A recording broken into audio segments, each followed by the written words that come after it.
Comerica Park. It is game 2 in this series, Tigers and the Astros. For the Tigers tonight, it'll be Matthew Boyd on the mound, the left-hander, presented this evening by Family Heating, Cooling, and Electrical.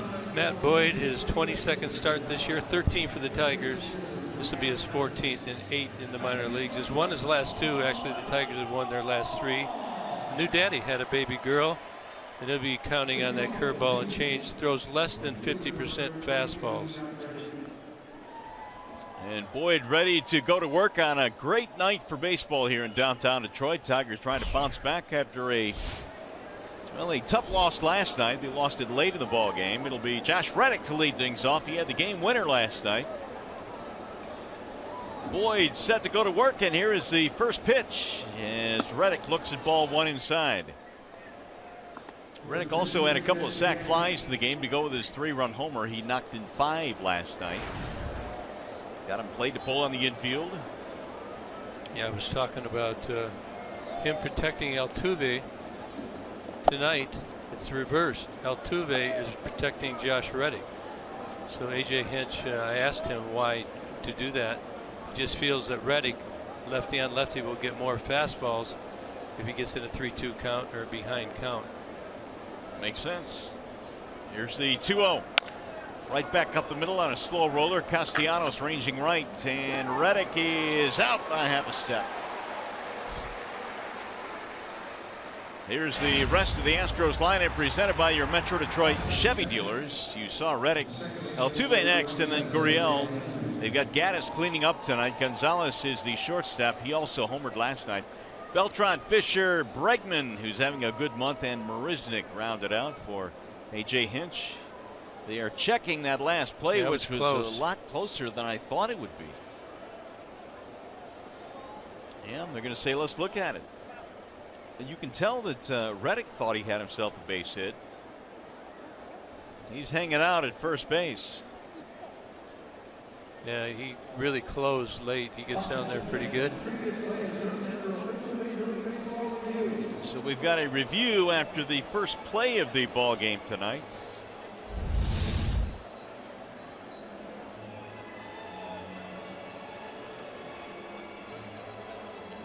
So hard to tell in that last little bit. Is it in the glove? Is it just on the outside of the glove? Where's the foot? Is it on the base?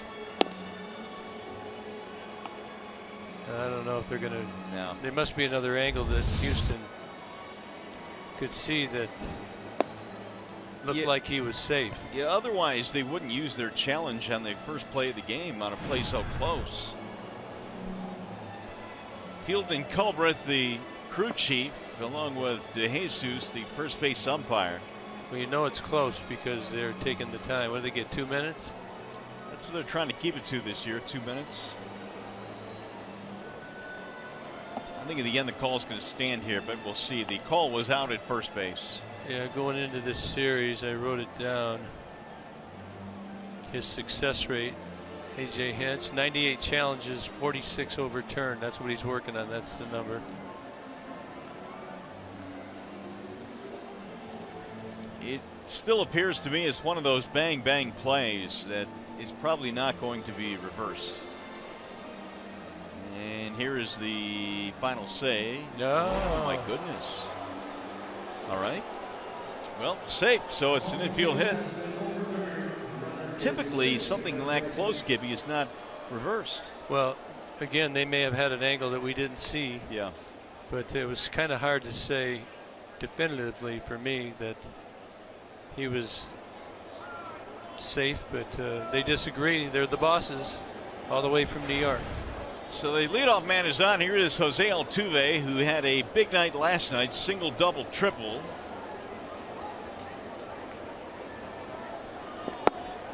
He'll look at a strike right at the knees, 0-1. Good job by Matt Boyd right there, doing a little slide step. Caught Reddick off guard, and also kind of a quick pitch to Altuve. Stole a quick strike. He's got a great move. He'll use it.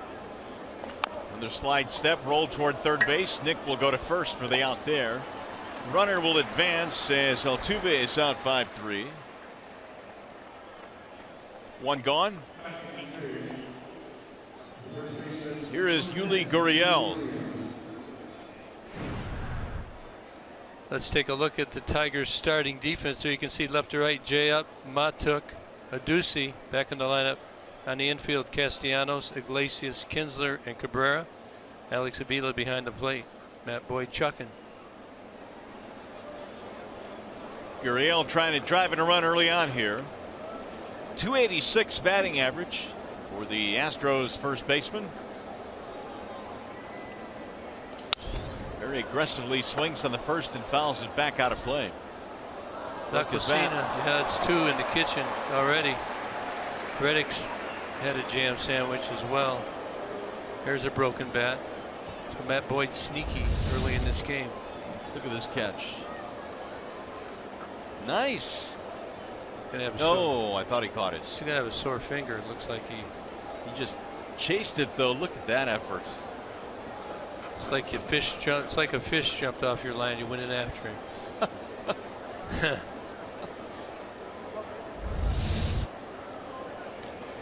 Well, they didn't field it cleanly, but a great play, good effort. 0-1 on Gurriel.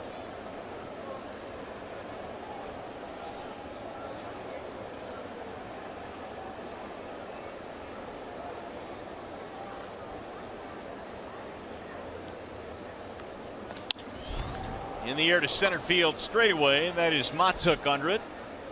And there are 2 gone. Runner holding at second base. That'll leave it up to Evan Gattis.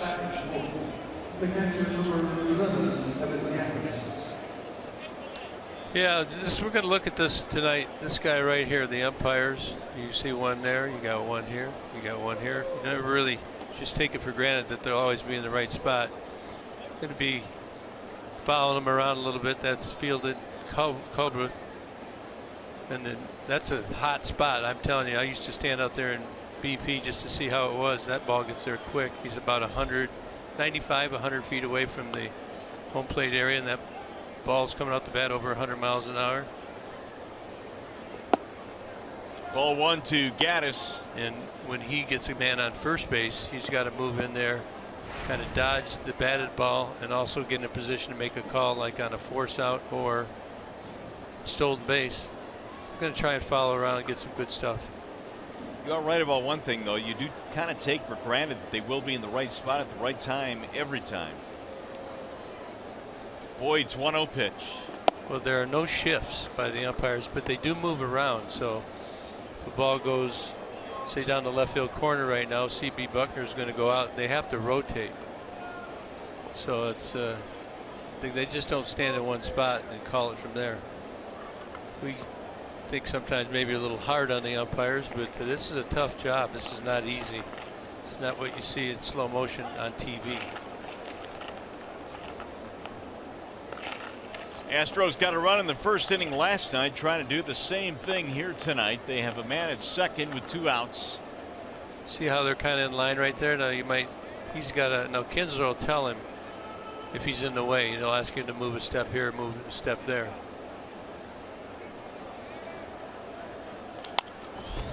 Fouled away, 2-1.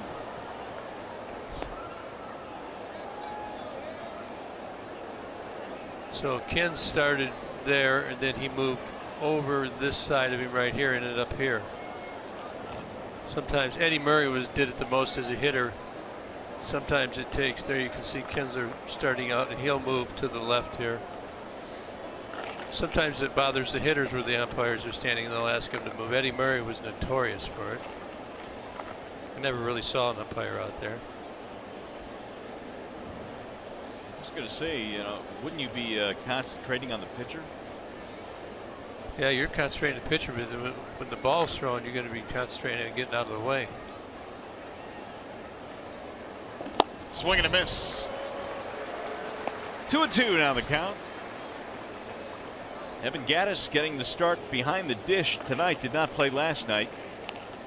He is in the throes of an 0 for 10 slump, and Boyd would like to keep it that way.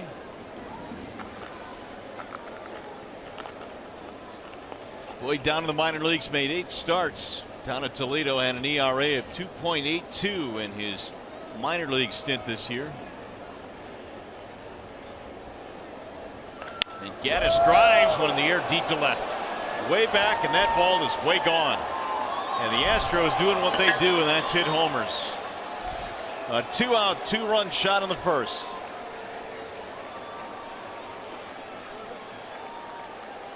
A no-doubter for Evan Gaddis, his 11th. The chair hardly moved, he just looked around. Fastball 95 mile an hour, pretty much down the middle of the plate. Gaddis does not miss. Just missed his location right there, and that's the one that's going to get hit out of the park. Look at the side of Gaddis, he's strong. Started down in Atlanta. You got all this one. Halfway up the stands and left, an early 2-0 lead for the Astros. Here is Marwin Gonzalez. He homered the ball game last night. And you just look at the hustle play by Reddick to lead off the game, beats that out. Then you get the home run, and they really steal a run, an extra run. 412 feet on that home run by Gaddis. Those are the ones you hit that you don't really feel. Now the 0-1 pitch. He'll dive inside. 1 ball and 1 strike on Gonzalez.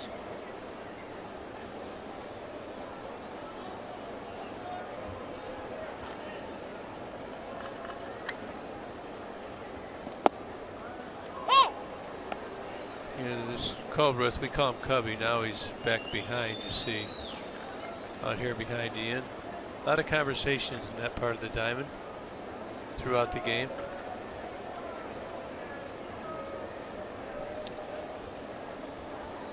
Here's the 1-2. In the air towards center field. Matuk is on the move. Still going. Not going to get it. Up against the wall. It'll be extra bases and a double for Marwin Gonzalez. It'll extend his hitting streak now to 11 consecutive games. 3rd hit of the inning now against Boyd. Another fastball up in the zone. It's almost in the same spot that Gaddis hit the home run on. Matuk thought he had a shot at it, but could not catch up. And here you got the umpire again.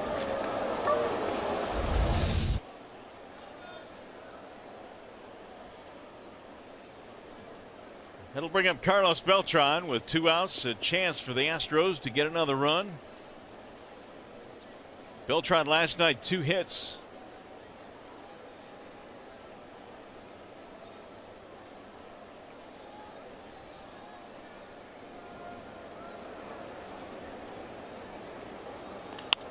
That's pulled foul down the left field line.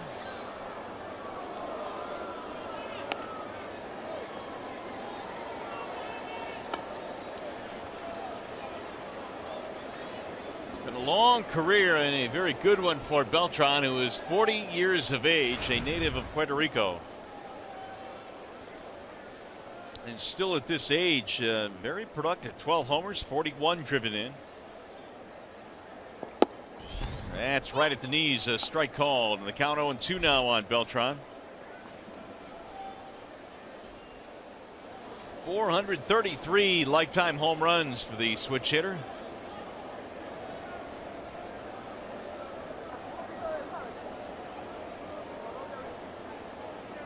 The 0-2. Way inside. 1 ball and 2 strikes.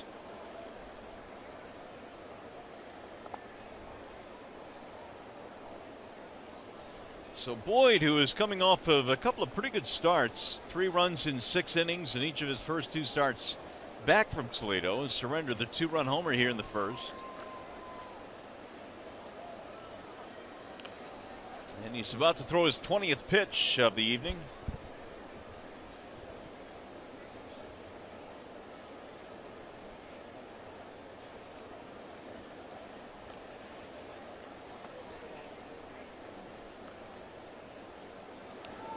Here's the 1-2. Rolled foul.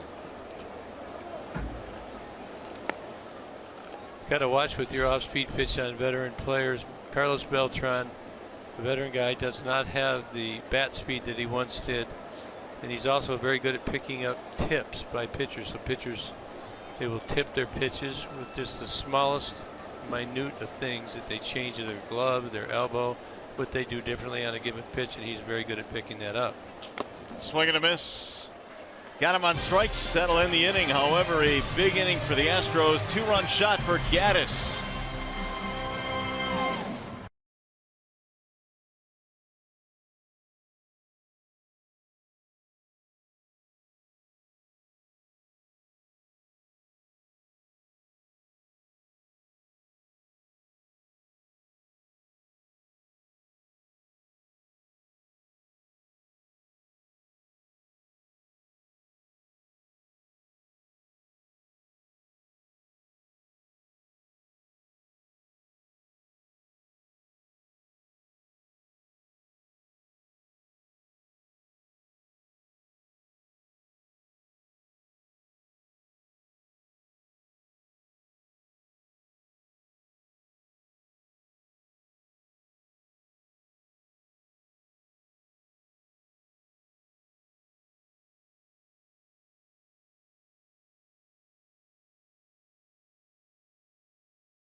The Astros an early lead in this one. Here's the Tigers.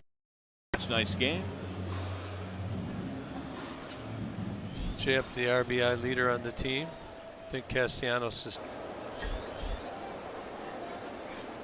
Tigers trail 2-0 on the Evan Gaddis home run.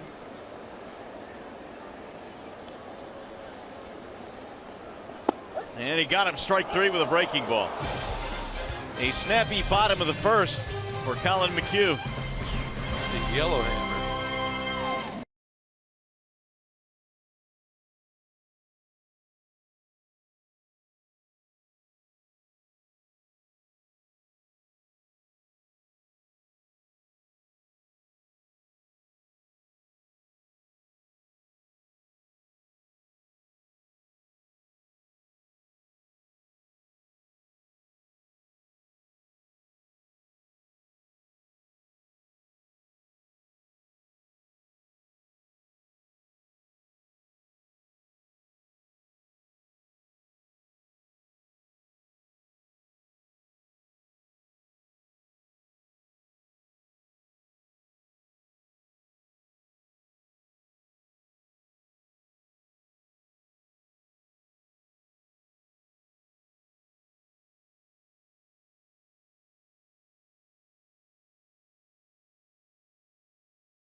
One to look forward to. Miller time later in tonight's game, brought to you by Miller Lite. Tigers have some work to do. They're down 2-0 as the Astros come to the dish in the second. It'll be the bottom three. Fisher, Bregman, and Marisnik on a spectacular night in a beautiful venue here in downtown Detroit, Comerica Park. Good crowd on hand here tonight. The James McCann bobblehead handed out this evening. Removable mask bobblehead. Ah, that's right. Fisher leads it off. And a strike called on Fisher. They come up with some great ideas for those bobbleheads, and some of those collections are really valuable. I got a few. Who's your favorite? Not a whole. I'm trying to think. There's so many of them. The 0-1. Swing and a miss. In fact, I'm not even sure who I have. I'm just kind of gather them. I do not have a Kirk Gibson bobblehead, though. Well, I had one in L.A. You remember how I pumped my arm? I remember that one in Did you LA. ever see the commercial? Yes, I did. I had my arm pumping. That'll miss inside. 1-2 on Fisher. They made a spoof commercial of it, and it was funny. Kidders. Wacky. It's good to laugh a couple times a day, huh? For sure. Down he goes. A strikeout of Fisher. One gone. Time for a game break now. Courtesy of Gene. Check in with Trev. Well, Mario, it's a first for Matt Boyd as he takes the hill tonight. The first time as a father. He and his wife Ashley welcomed a brand new baby girl, Mura Joy, to the world on Thursday. And Mura's got some impeccable timing. The Tigers had an off day on Thursday, so Boyd could be with the family for the birth of his first child. And certainly we want to wish our congratulations to Matt, his wife Ashley, and the entire family on their very first child. All right, Trev, thanks. So congratulations indeed to the Boyd family. And Matthew will probably be sticking around here and then meet the team in New York so we can have another day with wife and baby. 0-1 the count on Alex Bregman. And of course, with babies come the cigars. And here is a Monte Cristo White Series that Mr. Boyd was handing out. He actually, I got to be honest here, he gave it to Gibby, and Gibby has said, I don't smoke these. You want it? Yeah, I'll take it. Very nice. There's a drive to left field. Upton will play it on one hop. So when would you do that? Like off season. Off season, you got to save it. You have something to keep it fresh. Don't want to mess with the throat. Mario, I didn't get one. Did you grab me one? That was yeah, me. But sure. He said it was the last one, Trev. It was the last one. Kind of surprised. Does that mean me. you took two, Gibby? No, you took two? Kind of surprised me. I said, "Where are you going?" Because he was walking out. When I was walking out, I thought, "Huh, everything okay?" Just had a baby girl. Congratulations! Oh, you got to have one of these. I wanted it, but it's really hard in my voice. I wouldn't save it. Like it's kind of like with wine. Do you get bottles of wine and save it? Absolutely. Well, that's why you get like 3 cases, so you can save some for a week. Yeah, because saving Just it does kidding. get hard. A week. That's right. Drink it. Yeah. Well, you gotta. There's no time like the present, as they say. That's what I always think in those situations. Get right at I'm in it. a jokey mood today. I'm sorry. It's been a day with a comedian today. You did? Well, couple hours. Did you learn some new jokes? Yeah, she made some of me. Oh, good. Imagine that. Those are the best. That's easy. Yeah. But I've got some in the bag for you as well. Cool. Can't wait. The 1-0 is outside. 2-0 on Marisnik. Astros with 1-on-1 out here in the second. They lead 2-0 on the Evan Gattis home run. That was hit off Boyd in the first. And it came with 2 outs. Now Marisnik ahead 2-0. Here it comes. Swung right through it, 2-1. Good 94-mile-an-hour fastball that time from Boyd. Good location as well inside part of the plate. Josh Reddick waiting on deck.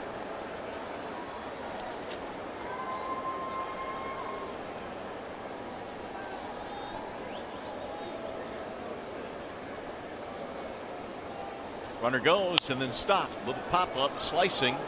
Right field side is going to drop. Base hit. Bregman heading to third, and he's going to dive in there safely.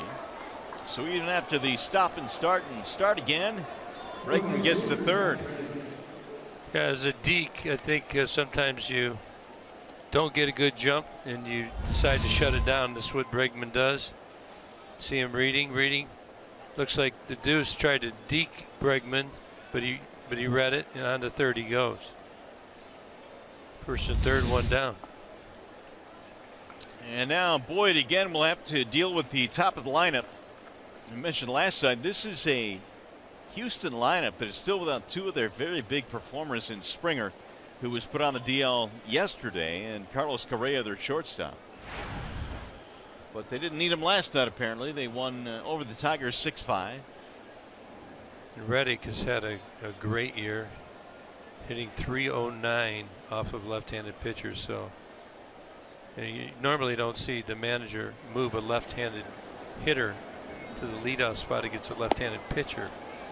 But J.J. Hitch has total confidence. Here are the two guys that are injured right now. Correa and what he has done this year, only .320 with 20 homers. And Springer .310 with 27 home runs. 50 homers, 130 RBI on the DL. I rounded up. You're allowed to do that. With the Reddick home run in last night's game, the Astros now have 11 players with at least 10 home runs, which ties a major league record. They've been hitting some bombs. The 04 Tigers were part of that record as well. 1 ball, no strikes. Reddick singled, infield hit to lead off the game, and then scored on the homer. Go over again. 1-1.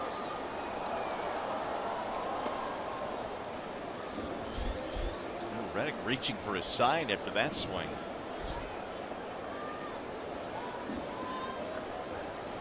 Manager does not like to see that. The oblique, we just talked about the deuce, 4 to 6 weeks. Astros could not afford to lose Josh Reddick. Oh, they got him picked off. And a rundown now is Marisnick. And Miggy will run him to second. And oh, he deked. And he tagged him out. Nice play by Kinsler. He got him. Ooh, that's big for Boyd. 2 gone. Yeah, you heard me say throw over there again. In the previous pitch, I thought that he was going to go one time or another. They seem to be trying to guess and go first move. And Boyd's got one of the better moves in the big leagues. And they pick him. Look at it, look at everybody moving. And again, we watch this umpire right here. He's just kind of standing there right now. Make sure you got another trying to establish. Got in the way of who was that right there. There's a lot of different things you're looking for there. First of all, the tag, obviously, in the baseline, out of the baseline.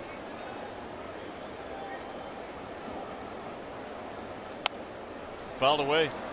If you're scoring at home, it goes 1-3, 6-3, 4. Kinsler applying the tag.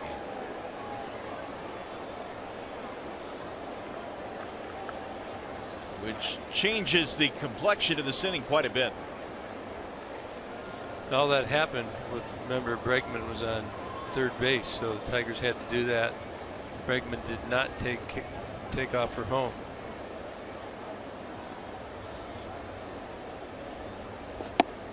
Missing inside. Anytime you'll see that runner break for home, and if he's thrown out at the plate, that really becomes a good play for the Tigers because they would lose 90 feet on the base pass. Well, with all those throws, it's unusual that the runner from third doesn't make an attempt.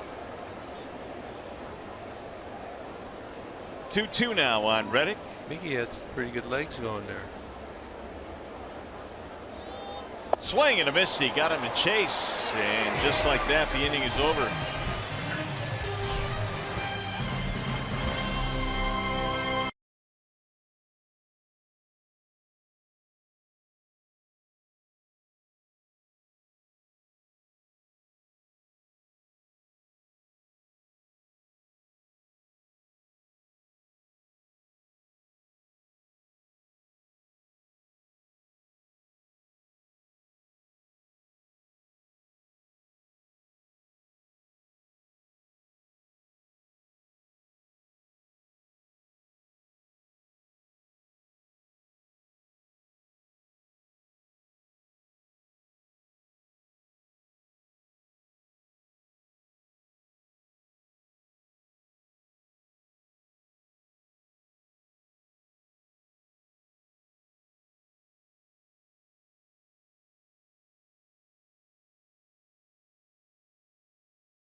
We go to the bottom of the second here at the ballpark.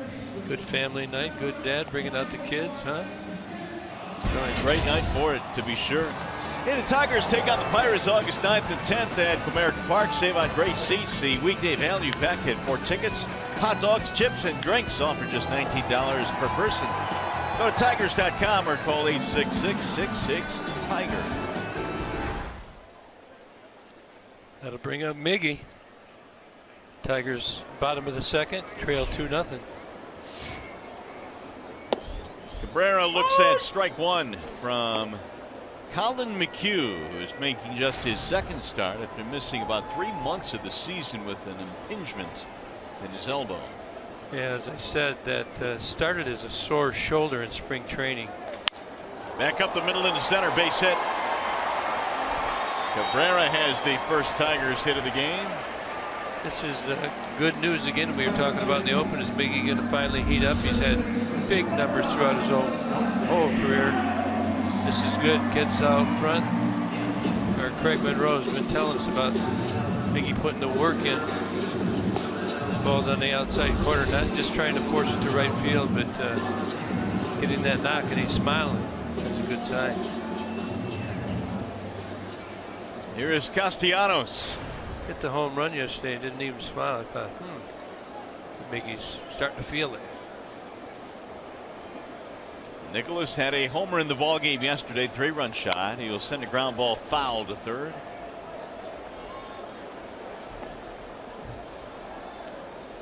Nick now with 15 home runs. He's been in several different spots in the lineup. There was a time where Brad would use him against some lefties in the 2 spot in the lineup. Yeah, Brad's been moving the lineup around quite a bit. There's that Bender. It's in for a strike. I mean, Casty pretty much, you can see right there in Fox Tracks, getting pounded with the fastball inside, and they go breaker for chase, and a lot of those aren't strikes. That one there was, but they get ahead of him. They're going to go for chase. The ball's going to be off the plate. Swing and a miss. Carved up Castellanos for the first out. Third strikeout now for McHugh. Stay tuned to Tigers Live following the game, where we select the Fox Sports Detroit Tigers player of the game, presented by McDonald's. Stop by for your breakfast favorites, now being served all day.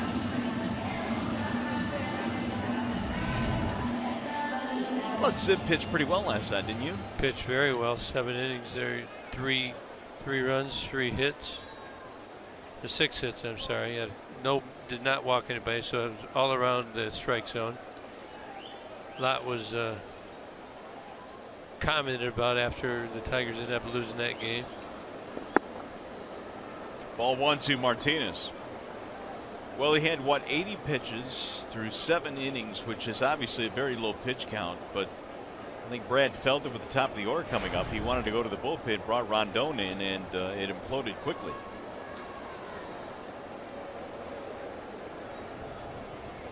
Now McHugh with the 1-0. That's in the air toward right field on a line, but it's going to be caught. Reddick makes the play. 2 gone. You know, it's always easy to second guess after there's a bad result. I think you have to say something before. I listened to Brad's comments. I think he tried to get Rondon. I mean, this guy's got a lot of talent. He's still young. Maybe he's a little immature.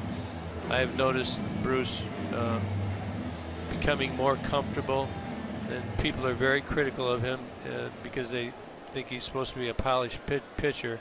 But I think Brad tried to do something, get him through an inning, and he feels like he's close to making progress, you know, where it just clicks. I don't think anybody can argue with the arm. You know, can we sit here and say there's a better choice? Well, we now know there is. But as a manager, sometimes you do things to try and move a kid along for the betterment of a team, not only for this game, the next game, and even beyond. And I can just hear some of the comments to my comments right now. I get it. I mean, but there's not just one way of thinking about this game. I'm just trying to merely explain to it. I got second guessed when I was a manager as well. That's part of the territory. I understood it. You're entitled to your opinion. But, you know, you can't just say, get rid of Rondon. okay, he did this, he did that. I mean, there's pitchers all over the league that go through situations. I went through a lot of situations as a position player. It just takes time. It's too early to give up on Bruce Rondon. I guess that's what I'm trying to say. And Brad got burned a little bit by trying to do something with him.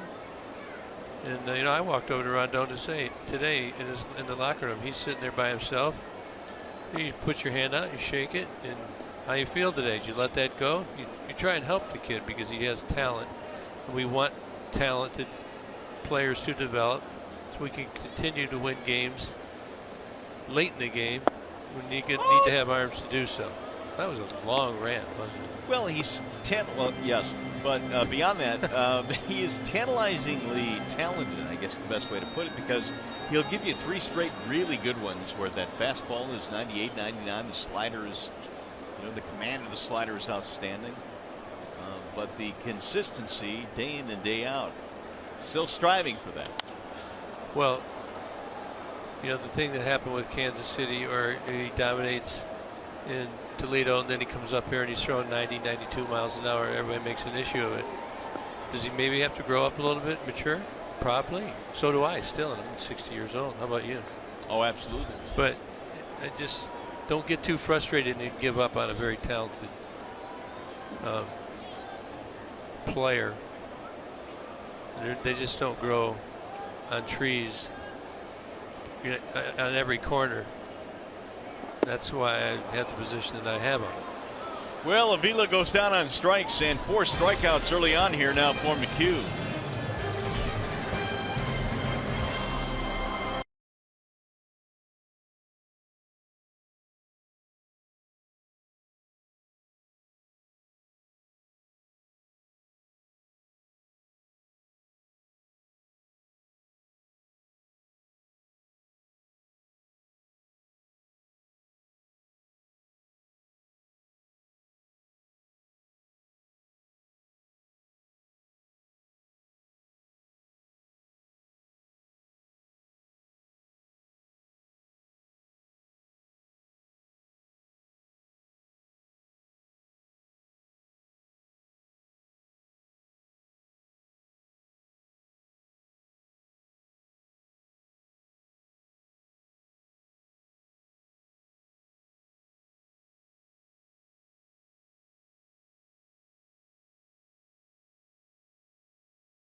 Astros have the lead 2-0 as we go to the top of the third. Looks like Trev hanging out with the bachelorette party out there.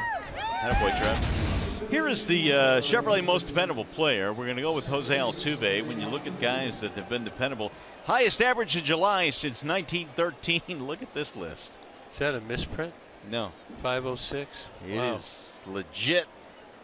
Minimum of 90 plate appearances. Ty Cobb on there, George Brett on there. Yeah, he rakes for sure, and the pitches that he hit, like, he doesn't miss mistakes for sure of anybody that we've watched this year. Look at the balance he's got. Again, he's not a big, tall, but he obviously is strong. He's got good timing and puts the swing mechanics to the ball. I wonder how many times as a youth Altuve was told, nope, you're too small, kid. I'll bet a bunch. Yeah, it didn't stop him. That is popped up first base side. Cabrera giving chase. And he'll haul it in. Altuve retired. We bring in Trevor Thompson. Guess what? Dana is about to be married. She is taking the final swing before the ring. How much fun is this for you and the ladies to be out here celebrating your bachelorette party? So much fun. I Why did you guys choose a ball game for this? Because it's my favorite team. Enough said, guys. It's her favorite team. Hey, Trev. Go Tigers! Trev, do they have some headgear? Could you don some of that headgear for us, please? They want me to put the headgear on. Do you mind? Anything for Gibby. Whatever Gibby requests, we try to get accomplished here on time. On Fox Sports Detroit. Move around a little bit. Dance. And Dance. I get a lollipop. No, I'm not dancing. Gibby, that's where I draw the line in the sand, pal. No dancing. There'll be no dancing. Hey, Trev, can you put on this police officer's uniform? That's a good one. Thanks, All buddy. right, ladies. Thanks a lot. Enjoy. Trev, we've now seen it all. He's Hey, I It's owe somebody the official. headgear back. We There you thought we go. had seen it all. There Now you we go. have seen it all. I suppose you want me to bring you a lollipop up to the booth as well. We do, absolutely. Please do. I only got 2 or 3. Okay, here we go. All right. For you, Gibby, the blue one. Yeah. They have any green ones? It was orange and blue. Gibby, tiger colors. Orange. Yes. Stay with the program. Here's Evan Gaddis with 2 outs. Matt Boyd has done well since the 2-run homer by Gaddis in the first. That ball skied to center field. Playable though. Matuk cruising over, staring into the sunlight. And a 1-2-3 inning for Matt here in the third.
Time for a flashback and time for cricket. Something to smile about. How about this? It was 16 years ago today that a svelte Craig Monroe hit his first big league home run.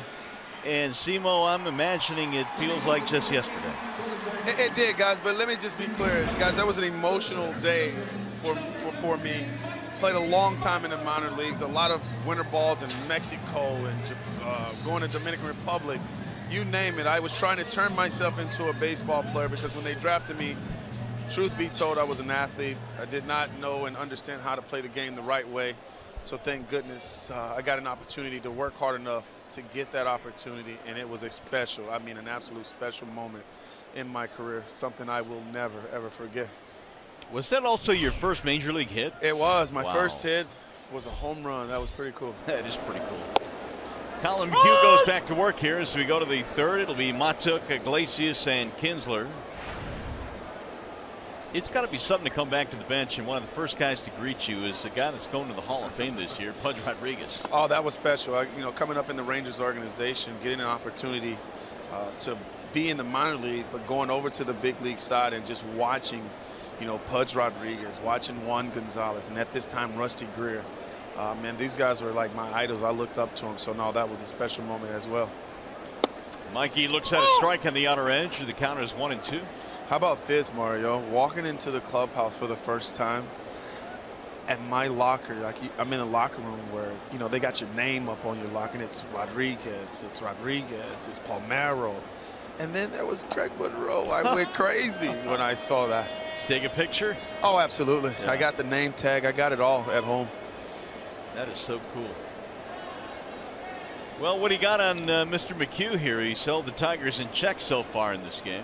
He's doing a good job of locating both his fastball and his breaking ball. Looks like he's mostly staying away, but he's changing speeds extremely well. Ooh, he hung that one on the inside part of the plate, and Mikey's going to slap it to the gap. It'll go to the wall. Matuk is on his way to second, and he's going to stop there. Thought about it. Made the wise choice. A leadoff double for Matuk in the third. That's a real good job by Beresnik out there in center field. He got that ball in quickly and made Mikey shut it down. Nobody out. You certainly don't want to get thrown out at third base. One out, maybe you think about it, but I don't think he would have made it. Just a pretty good breaking ball. I mean, Mikey stayed on it. All the Tigers have had trouble with McHugh's breaking ball. It's been very sharp, and you can tell he's taking a lot off it. Beresnik does a good job of stopping it before it gets to the wall. If that gets to the wall, he's on third base. Nevertheless, still got to pick him up, get him in. Iglesias, get him over. Kinsler, my guy, get him in. Ball one to Iglesias. And also to add what Gibby just talked about, guys, in this situation with Iggy in the batter's box, look for McHugh to try to pound him in. Everybody in the ballpark knows what Iggy's trying to do. He's got to get Matuk over to third base. The pitcher's not going to give in to him here. Slap to the second baseman, and he threw back to the bag. Nobody there. One gone. The Tigers have had trouble. We talk about the improvement, Mikey Matuk. Everybody knows Iglesias really does his job right here. Hits the ball to the right-hand side. Watch right up here, though. He sees it. Watch what he does. He sits right down when he sees that ball. You got to start training yourself. You see the ball, you're thinking, oh, it's going to be in right field. I got to score. They have done that in the past, but Mikey's on a roll. Good read. Now Kinsler with one out. But a two-run home run. He hit one to center in his first at bat. He spins one up there. It's a cutter in for a strike. 0-1 on Ian.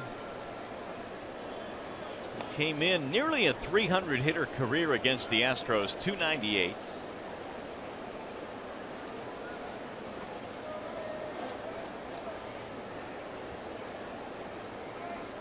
First real trouble of the night for McHugh, the leadoff double. Shadows. You know, just looking at Mikey Matuk again, you can see the shadows right there. It makes it a little bit tougher. The plan was to have Mikey play against left-handers, right? In kind of platoon. Right. With Jacoby Jones as we came into the year.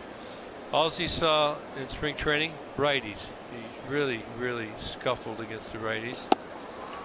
And now here you go. He's in the big league season. Raking righties. Came into the game, hit .303 against them. So, you know, it's just amazing how you plan things. They turn sometimes. Be ready for your opportunity, all of them. Mikey now has hit safely in 12 of 13. 1-2 on Kinsler.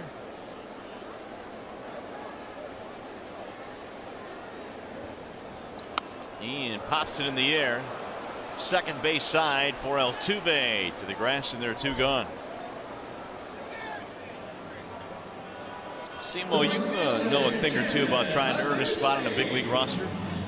Yeah, Gibby's absolutely right. You have to take advantage of every opportunity and give Mikey a lot of credit.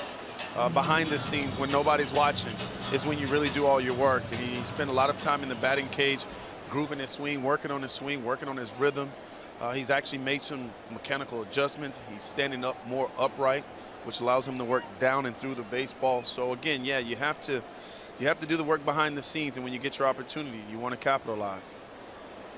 Chimadusi now trying to drive in a run with two outs. You know, many players in his position, when they make mistakes, they get tight, and they kind of stop their development. But he has done just the opposite. That's a good sign.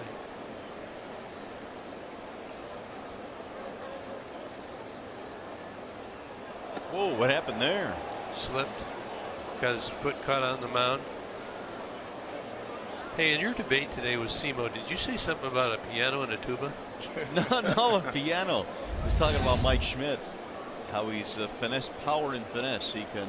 So what was the power part? Power is moving a piano, and the finesse part is playing a piano, but you also move a piano. I thought I heard tuba. I was standing in the background. Well, I've told this story. Many don't know that Mario is a tuba instructor. Yeah, right. No. Yes, it's you more, are. It's more You like can I have a tell. son who can play the tuba. I have done nothing to do with that. If you were to stick an instrument in my hand, whether it's a trumpet, a tuba, drums, anything, it would be bad news. Bad news. You can just carry it for the midwinter There workout. you go. Yeah, just do Tuba that. workout. The 1-2, and a Ducey slaps it foul. Never thought about it, but that would be tough to walk with that big instrument, and you have to have some cardio, wouldn't you? Talk to my son Daniel. He does it all year long at MSU. He's in shape. Yeah, well, no, Talking about thanks. like I'm guys talking about that me. Just keeps digging at you, I know, Mario. man. Just digging in there. Simo, welcome to my life. See him in my pocket yesterday. Yeah, then you said, what today? The finger? Don't even go there. A Ducey swings and misses, and McHugh's going to pitch around a lead-off double. No runs, one man left, 3 in the books.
Go to the top of the 4th, and by the way, tonight's game is on AFN, the American Forces Network, now in its 75th year of broadcasting to American military personnel overseas in more than 170 countries and naval ships at sea. Welcome to those watching tonight, and thank you, of course, for your service.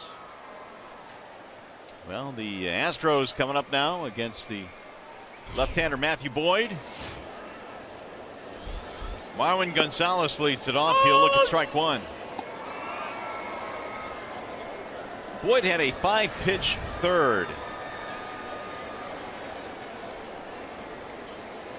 Gonzalez had a double after the Gaddis homer in the first, but they stranded him.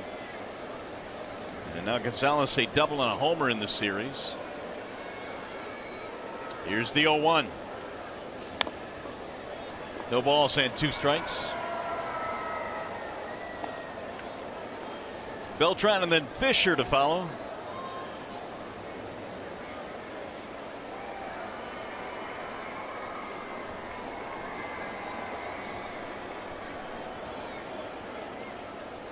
Got a guest coming up here.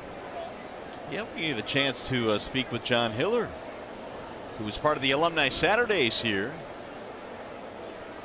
0-2 on Gonzalez.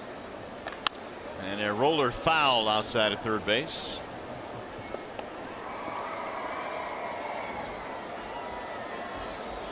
Well, Matt Boyd with the good inning last inning, he's got to continue to put zeros up there. Pitch is way better, more action down in the zone. The home run he gave up was high and down the middle. Got to really bear down and keep making good pitches. Popped up, shallow right field, long run for Kinsler and Ducey. Kinsler hauls it in. One away. We check in now with Trevor. Mario, I'm with Alex Presley's wife, Janelle, and we're here to talk yoga. That's because there will be yoga in the outfield here at Comerica Park on August the 6th. And Janelle, how important has yoga been to you in your life? And what are the benefits you found? It's very important. I started doing yoga about 5 years ago, and it just relieves stress. It helps loosen muscles, increase flexibility. I just love doing it. And what about Alex? Have you managed to get him to tag along with you to some of these yoga classes? I did one time. I'm not sure he'll ever do it again. It was a hot yoga class. He about passed out after. Oh, the hot yoga. Yeah, I've done that before. That is no fun for anybody. Yeah, he spent about the last 10 minutes laying on the mat. When they give you the option, that was him. Well, tell us a little about yoga in the outfield. We know that the Tigers are going to be out of town on August the 6th. They're going to have yoga in the outfield. And how can people get involved in that? It's awesome. You can just buy a ticket, and it's then you also get a ticket to another game and a free yoga mat. And the cool part is you get to go out in the outfield in your bare feet and hang out there for an hour and do yoga. And if anybody wants more information, Mario, they can simply log on to tigers.com/yoga and sign up for that, or just show up at Comerica Park on August the 6th at 9 a.m. for a free 1-hour yoga session. Janelle will be there. Trev will be there. Too. Trev, you in? No, I'm not in. I have no flexibility, guys. You don't want to see that. Well, that's the point. You want to gain flexibility. What's the attire? What's the attire? What's the attire? What do you wear to yoga classes? Just yoga pants, just any, and then a tank top probably, because it's probably going to be hot. Especially that hot yoga. The less, the better, right? Yeah, less is more. Exactly, for sure. Let's get you out there, Gibby. That ball going to split the gap and go all the way to the wall. Might get a run in. Beltran rounding third, rumbling home, and he will score, and that's going to be a triple for Derek Fisher, and the Astros have taken a 3-0 lead. Back-to-back hits here against Matt Boyd in the fourth. Ducey almost got to that ball, couldn't quite get there.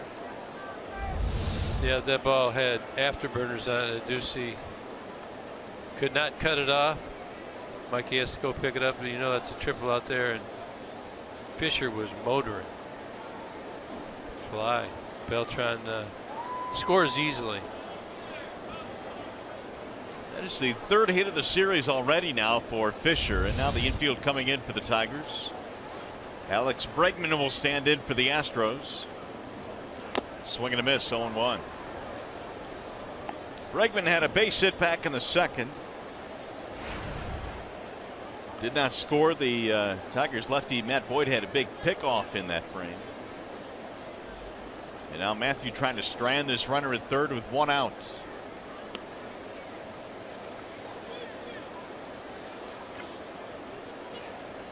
Swing and a miss, 0-2. Good pitch there, down in the zone, started it off the plate. We can get John Hiller on there. We'll talk to him about throwing a slider or two. Pretty good one. Yeah, it's not up. It's some of those pitches that are getting cranked. They're not at the top. Like a lot of the pitchers try and get that ball up top or just over the top of the strike zone. There you go. He went around, says home plate umpire Manny Gonzalez. Big out there, 2 away. That'll be 4 strikeouts now for Boyd. Bregman unable to get the run in from third. And that'll bring up Marisnik. All 4 of the strikeouts for Boyd swinging tonight. Marisnik had a single between first and second base his first time up and got caught stealing.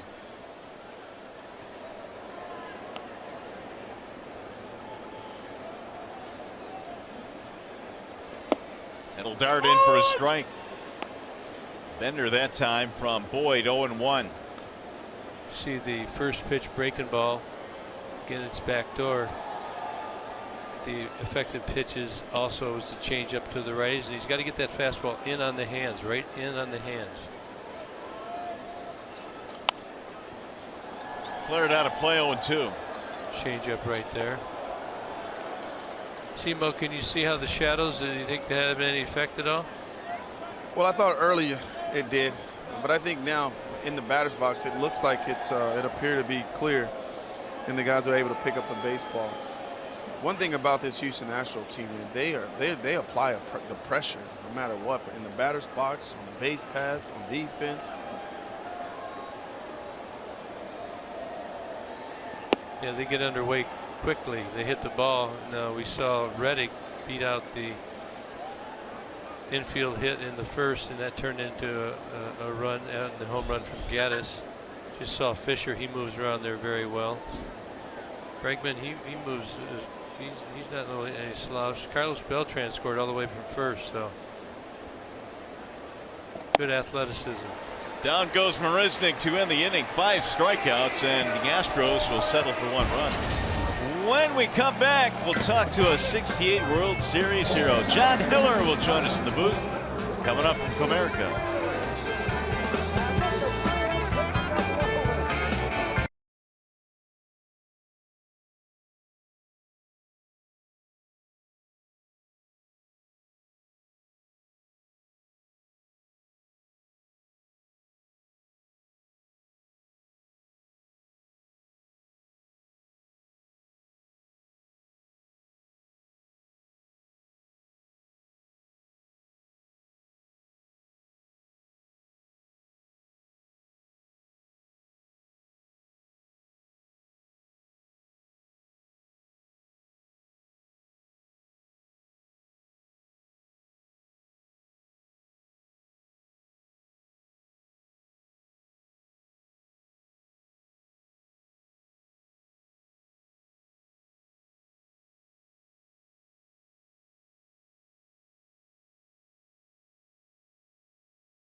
Three 0 as we go to the bottom of the 4th inning at Comerica Park.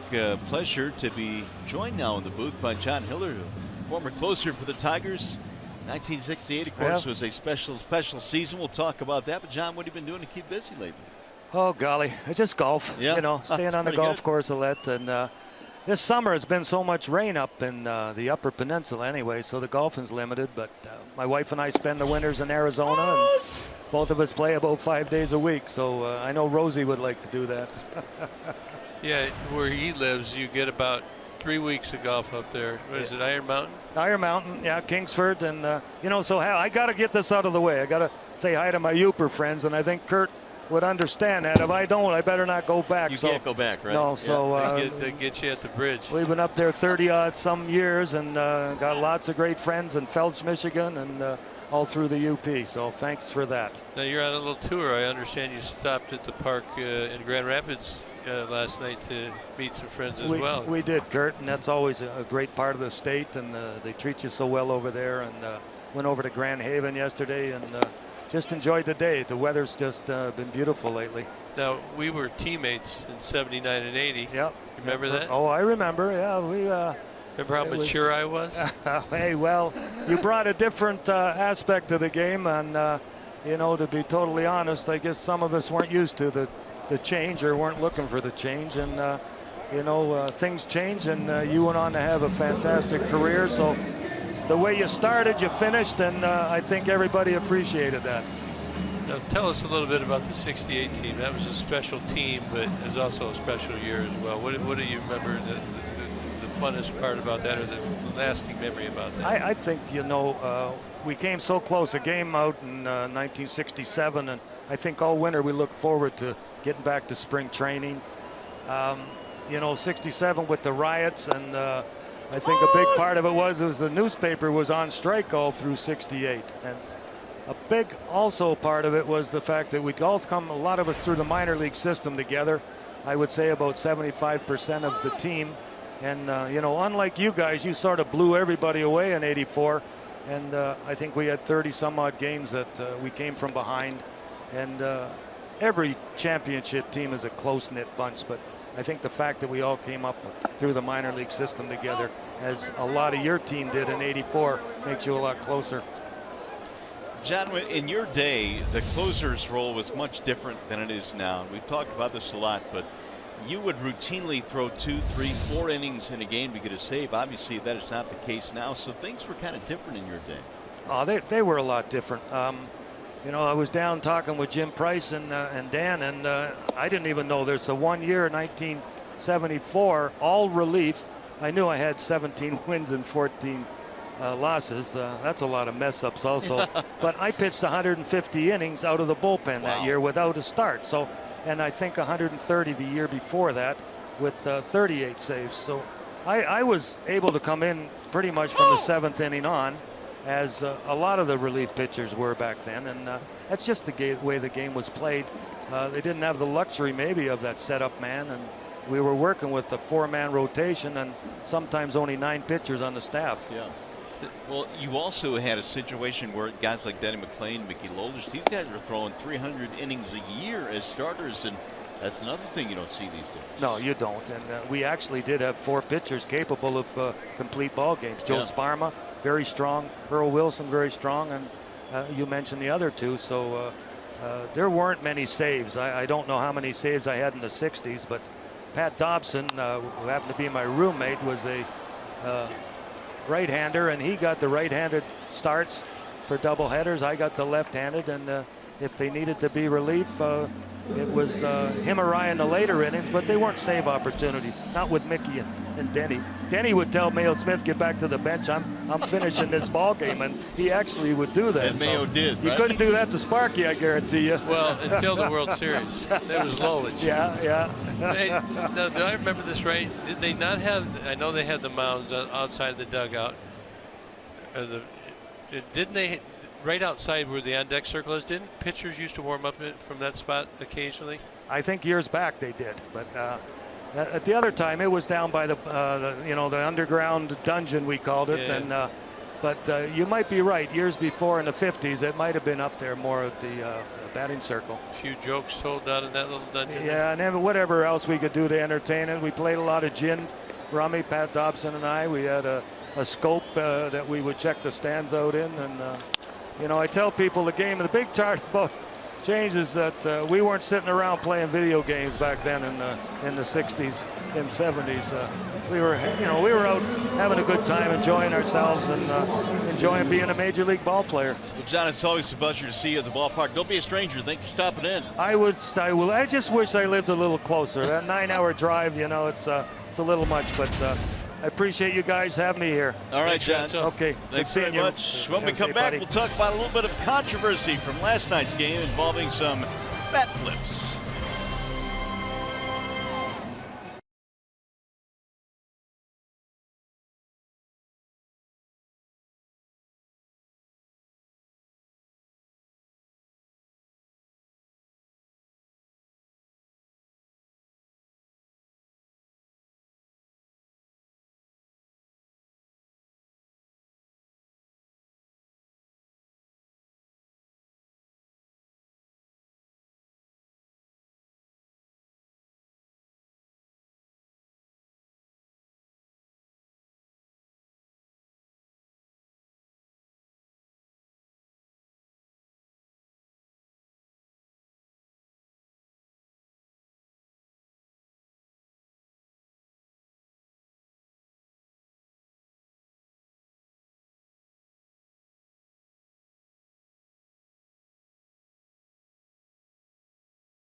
Josh Reddick will lead things off here as we go to the 5th inning, and Houston on top by a score of 3-0 here in Game 2 in the series. The Astros 7 hits. Tigers have only 2 hits in this game tonight. Matt Boyd back to the mound. Got the top of the order here. Reddick leading it off. And he'll look at a ball outside, 2-0. Reddick a single and a strikeout. And our thanks again to John Hiller, who was gracious enough to spend a half inning with us, of course, here in the Alumni Saturdays. He's answering questions for Tigers fans, the Big Cat Court before the game today. There's a wave and a miss, 2-1. Certainly a different era for John Hiller, and the closers were looked at much differently than they are today. Well, I mean, the game's great. It was when he played. It was when I played. It still is a great game. Back up the middle, Castellanos. 1 out.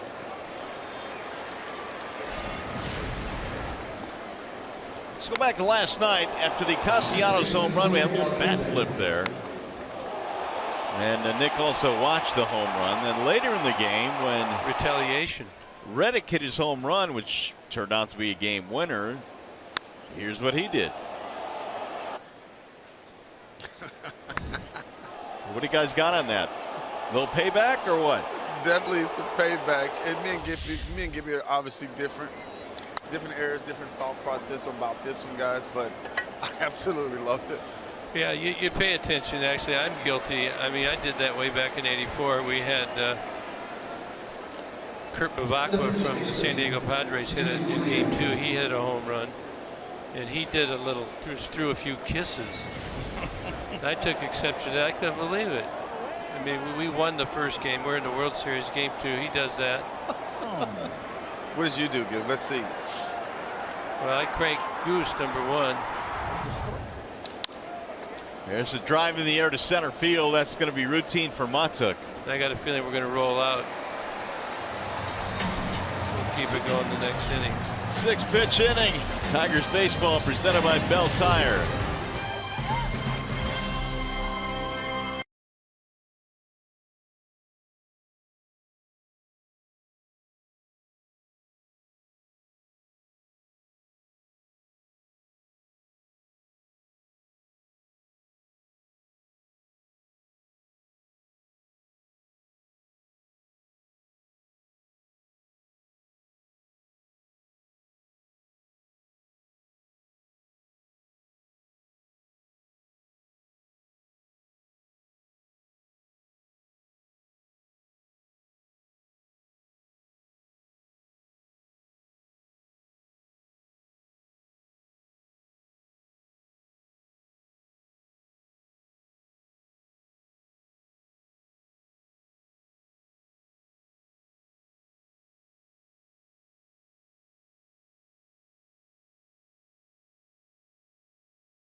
Oh, here we go. Here's Menard's big money encounter, the Kurt Bavacqua home run, Game 2 of the '84 World Series. Throwing out kisses, and then my man Gibby, boom!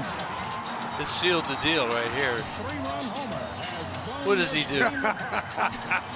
So is that pimping, Simo? Yes, it is. That's not pimping. That's responding to somebody started something. I agree. Oh, you just finished it, right? Yeah, that's right. I like it. I like it. Nick was a pimp job. I mean, pimping ain't easy. But I somebody got to do it. I mean, I didn't blow kisses and do a somersault or something like that. I didn't get crazy about that. I just remembered right about I got that point, but Bavacqua did. So I just said, okay, you blew me one, I would blow you one back. And we were celebrating soon after that. That was kind of a cool deal. Victor Martinez leading it off. But when you see the things that happen, I mean, isn't it right to take, it's not exception, but Simo, when Nick does it, I mean, it's okay that they responded, don't you think? Oh, it's yeah, no absolutely. Big deal. No big deal at all. I mean, I think that's the showmanship. That's a fun part of the game, especially when you come up with big knocks.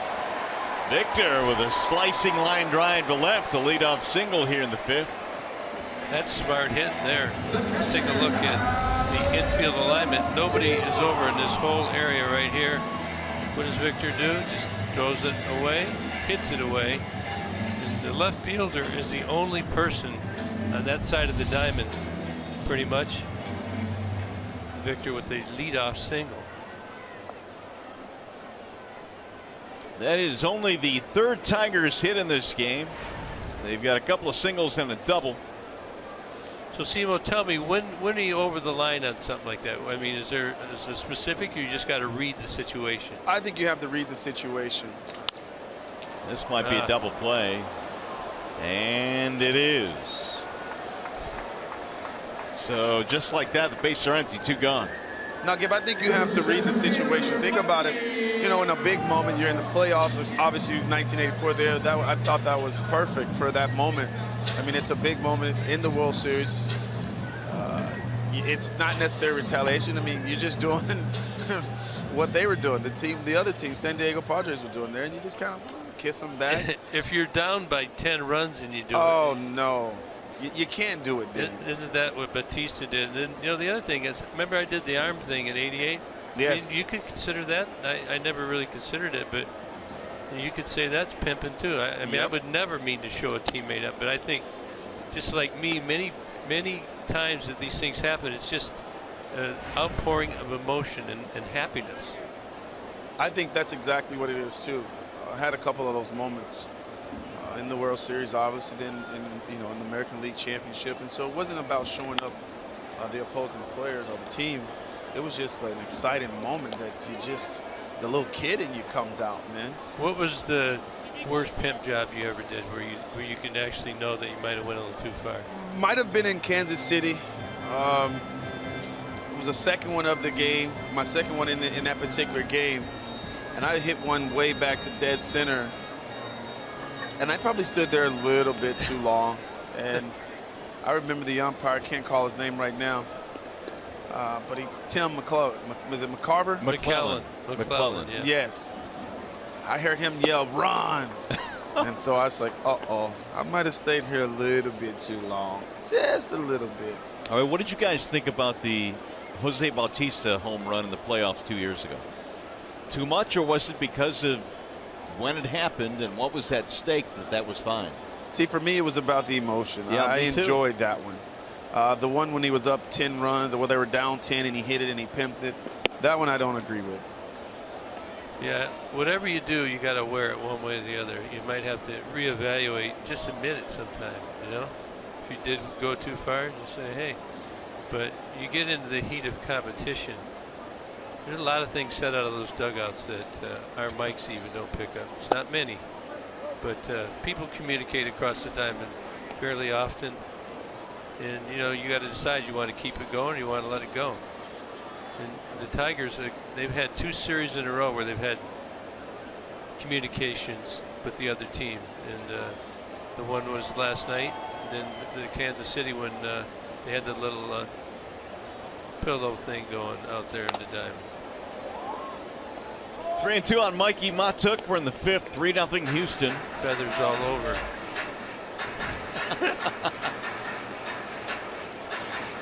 That's just a kind of a guy joke. Well, Boyd doing himself some real good work here tonight. Although he gave up the 2-run homer in the first, he's had a couple of quick innings, a 5-pitch inning, a 6-pitch inning. Hey, Simo, Mario's been pimping on that pick the stick thing. That's about where I was going too, kid. I mean, What about he's that? He's been pimping us and talking trash the whole time with this pick the stick. See, I don't know what you're talking Oh, about. no, I hear it. You're really good at it, too. You're really good at trash talking, Mario. I will admit, you are good at it. Look at me. Well, I don't know what you're talking about. I am a mild-mannered individual. Muscles showing, you know. He's putting his muscles up. He's like, okay. He's flexing his muscles on us. And, yes, you have been flexing your muscles, Mario. No question about it. Well, do you think you're actually going to win that competition? Who, me? Yeah. No. I got to be honest with you. I just think it's pure luck, and eventually this all evens out. And so by the time September rolls around, somebody else will probably be in first place. And you know what? Well, Will it be Simo? Who cares? Will it be Simo? You're 100 up. That's fine. 100 up, too. I got a long way to go, fellas. Long way to go. Iglesias the batter here. 2-run dinger. Come on. You look at a strike, it bends in, 1 ball, 1 strike. See, sometimes we try and get into these conversations. The game's going on. You can watch it on TV, and then before you know it, we've tied it up, but it hasn't worked yet. Need another runner, and then Kinsler needs to go deep. Why Kinsler? Because he's my guy. Of course. There's a ball outside. 2 balls and 1 strike. Simo, who'd you pick tonight? I'm with Jay Up, and Jay Up tonight not Minus so 2. good. -2, 2 punch outs, but that's all right. Still got some couple of bats left. Me too. Get us back in the game. Got a couple of punch outs. I got Mr. Aducey. I'm even. It's all going to change soon here. I got a little nugget guy sitting down here too in this camera. Oh, look at him. Oh, there you go. Driven deep to left, down to the corner. And Iglesias has pounded that one off the wall. That'll score a run. And Iggy is on his way to second. It's a double. Tigers on the board.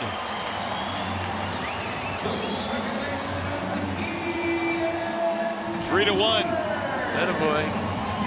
Got the head out, and Mikey on the move. Iggy, I think he thought he got that. He made a mistake. Remember, he made the out at third the other day. I'm sure he learned from that. Ball barely stays fair. Mikey was moving. Look at, if he knew it went out, he might pimp it. Right about now, he's thinking, I can't run into this out, so good adjustment.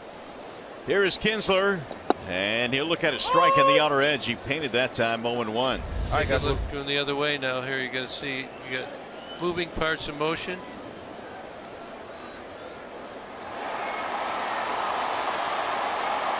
Love to see him circle those pillows. Look how he was cutting those angles too, Gibby. Yeah, Mikey really runs the routes good. Yeah, that was something that you would harp on us about. Simo, what's your nugget? My nugget, guys. Yes, let me take you back to my nugget here. Getting a chance to kind of watch the guys in the dugout, sitting here talking with Bull. They're all, they're talking about the shadows. I said that the shadows wasn't an issue. Well, truth be told, a lot of the players said not really picking up the baseball that well. Really? McHugh's obviously dealing, nice breaking ball, nice cutter, and he's done a good job of using the shadows to his advantage. As he may have done there. And down goes Kinsler, 7 strikeouts. Simo, good talking to you, man. We'll see you post game. Yes, sir.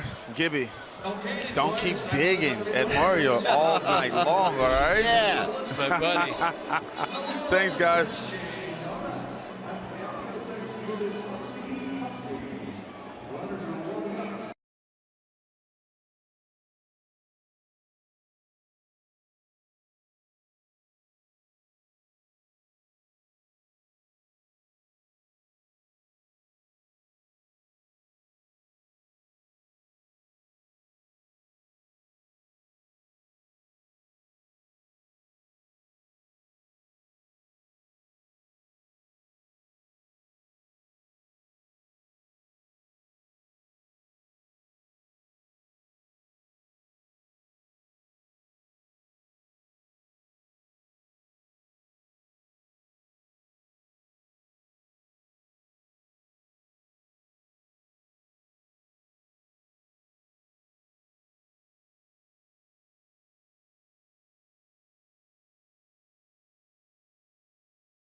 Fox Sports Detroit is brought to you by Bell Tire. For tires and auto service, everybody needs a Bell Tire guy. And by Chevrolet. Go for thrilling drives and deals at the Chevy Summer Drive. Chevrolet, find new roads. Back here at Comerica Park, Tigers on the board now. It is a 3-1 ball game. How about those rosy cheeks? That little one's enjoying Tigers baseball as well. Got the eye black on. Those are the stickers, though. Acting like a player, yeah. What kind of eye black did you like? The cork or cork? Burned it on? Yep, that was fun. Here's Gaddis to lead things off. Gaddis, Gonzalez, Beltran facing the lefty Boyd. Ball one as we start the 6th inning. 2-run shot early on in this one for Gaddis. It happened with 2 outs in the 1st inning to give Houston an early edge in this one.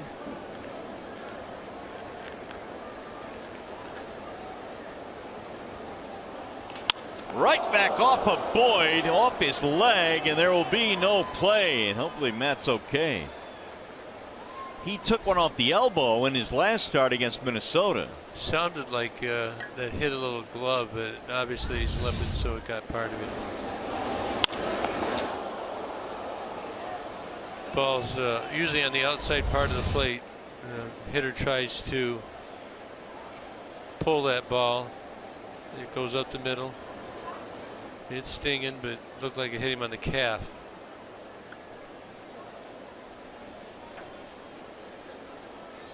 Kevin Rand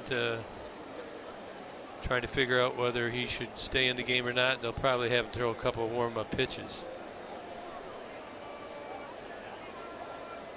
You heard of the old saying, shake it off? I have. That's what they're trying to do. Some injuries are easier than others to shake off.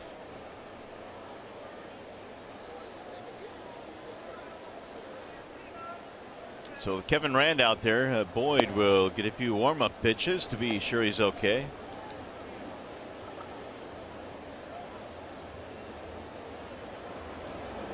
One thing you worry about, if you get somebody hit on the leg and they favor it, they could hurt their arm, shoulder, elbow. So that's the main concern. It appears he's okay. However, they will x-ray it, I'm sure, just depending on where it hit him. By the way, fans, if you can't catch the games on TV, you can stream them live on your mobile device with Fox Sports Go. Download the app, take Fox Sports Detroit and Tigers baseball with you wherever you go. Leadoff man out for the Astros here in the 6th. There goes an infield hit for Gaddis. Now Marwin Gonzalez.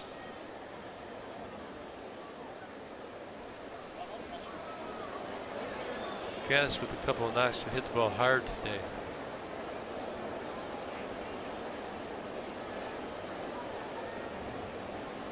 Double pop up for Gonzalez. He homered in last night's game. And Marwin has been on base now in 31 consecutive games for Houston.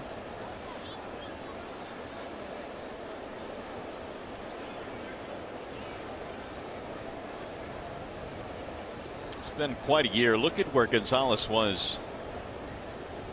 A little bit ahead this year, huh? He's on pace for 30 homers and 97 RBIs. You know, we haven't really talked about this Houston team. You see everybody wearing those extra helmets. Little protective mouth device guard there, yeah. It's not a. I mean, it goes right in front of the jaw, and the chin, and the mouth. And if a ball comes up and in, usually you turn away, but it looks like even if it would protect your eyes, looks like a baseball would not fit through there. It seemed like it would be distracting, but it has not distracted this Houston Astros team.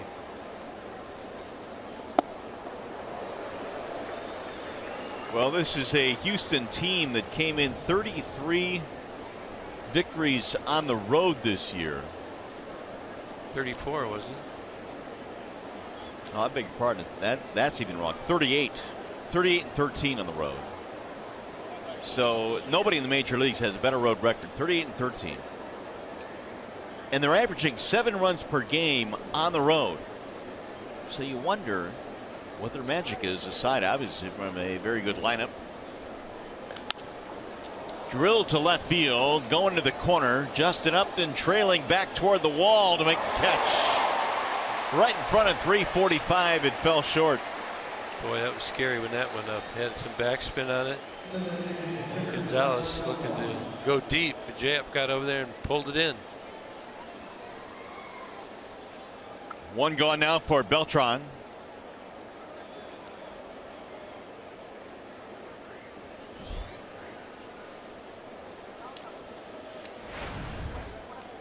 Beltran in the ball game, a single and a strikeout.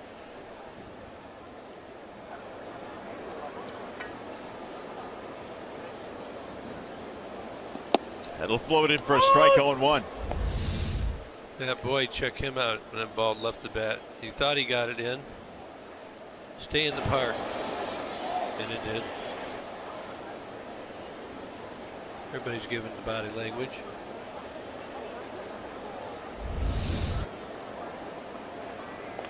Right back up the middle, might be two. Kinsler tags the bag one, and there's a double play. 4-3 twin killing. We go to the bottom of the sixth.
Down 3-1.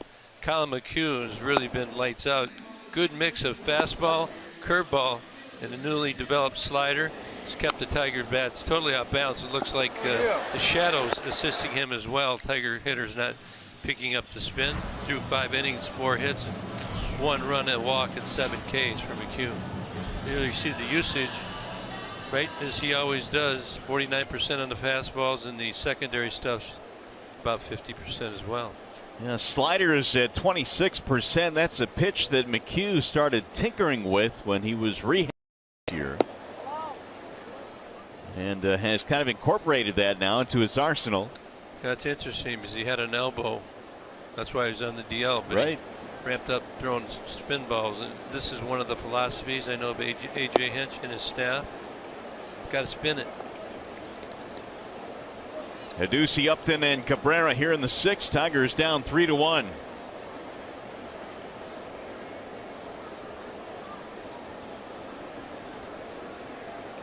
Now McHugh with the 1-1 pitch. Well, AJ Hinch just happy to have his top 3 in the rotation back in the rotation. Keuchel was on the disabled list. He returned last night. McHugh's second start off the DL. And we'll see McCullers tomorrow. 2-2. You know, it looks like a little late right there, but yeah, I think McHugh's sneaky. You know, everybody doesn't have to throw 100 to be hard to get on top of the ball. Got under that one and lofts a lazy fly to center for Marisnik. That's big breaking ball right there. And he's got a good speed variation all the way down to 75 miles an hour. Previous pitch was like 91, 92. So I felt like Caducey saw that pitch okay. He just couldn't stay back. Time now for the Bernstein advantage, and Justin Upton on base percentage this month. Highest since June of 2011 for Upton. And Jay up in this game 0 for 2. Here's another bender that drops in. He loves that pitch early in the count to get that strike. That's not a short bending breaking ball. That ball looks like it's coming at you and it may hit you. And just about the time you think about giving up on it, snapdragon right out across the plate for a strike. The 0-1. 0-2. Followed that up with the fastball. McHugh had allowed 12 runs against the Tigers in the last 2 starts versus Detroit, but a much different story here, at least so far tonight. Here's the 0-2. He'll break one off and miss low. We've been looking at the umpires. Ramon De Jesus right here. You see the guys on the corner standing right on foul territory. Now the ball comes at him. Here's C.B. Buckner over there on third base. Now some umpires straddle the line. That ball will come after you a couple times a year. Again, that's just their starting point. First base umpire pretty active, probably has the most plays other than the home plate umpire who has to call the balls and strikes. The bang bang plays at first base, a lot of them. But now with the replay, there's really not that much stress. 2-2, the count stays. Think it'd bother you? You know, they checked your stuff. Yeah, you know, you say there's not much stress anymore, and there isn't in terms of getting it right, but I think the umpires still have to feel some kind of sense of kind of big brother watching over them. You know, with all the new technology now, everything they do is scrutinized. They want to get it right. Slap to center field on a line and caught by Marisnik. Playing shallow. 2 down. That'll bring up Cabrera. And as you said earlier, Gibby, the umpires' jobs is a lot more difficult than I think we kind of give it credit for sometimes. They haven't had too many plays yet today, but they do move quite a bit. And of course, we plan to show a little bit more and make reference of it, so there haven't been any close plays or any movement plays. But we'll do it today, and also tomorrow somehow we'll show you just what they're up against. Single and a fly ball for Miguel. Playing to pull on the infield. Now time given to Cabrera. McHugh taking too long. That's a tough out by Jay. Up, did everything right, hit it hard. Marisnik, it's Marisnik out in center field. He really moved around out there.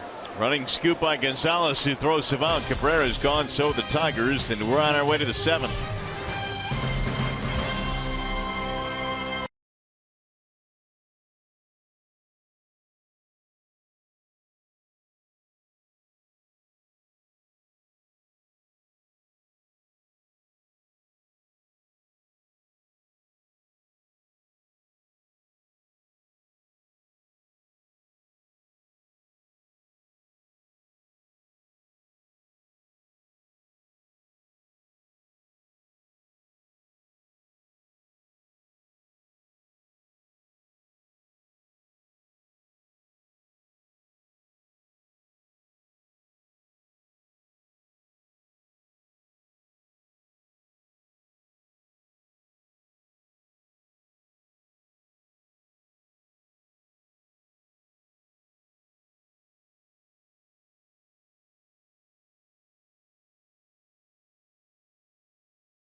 As we go to the top of the 7th here at Comerica Park, and calling all Wolverines, Fox Sports Detroit University Days are back Friday, August 18th. Purchase your tickets at tigers.com/UM.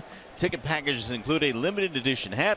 Don't miss University of Michigan University Day with the Tigers. Get your tickets today, coming up on the 18th of August.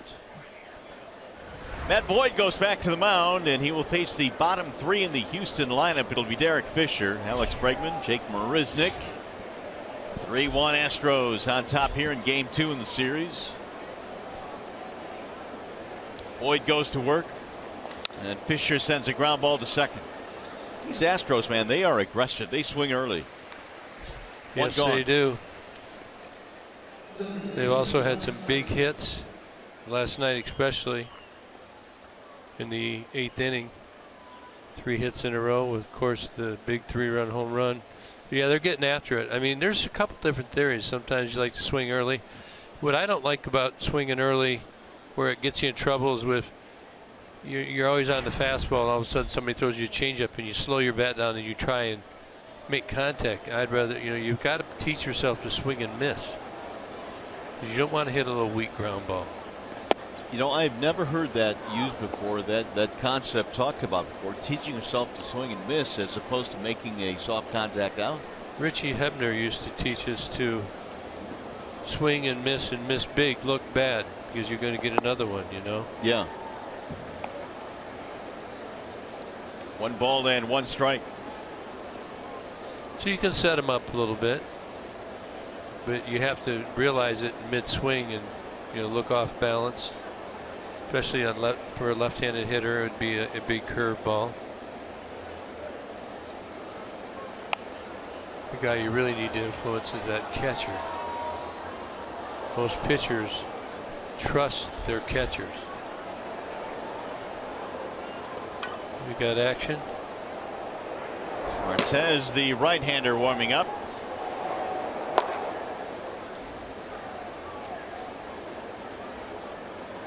One and 2 the count on Bregman.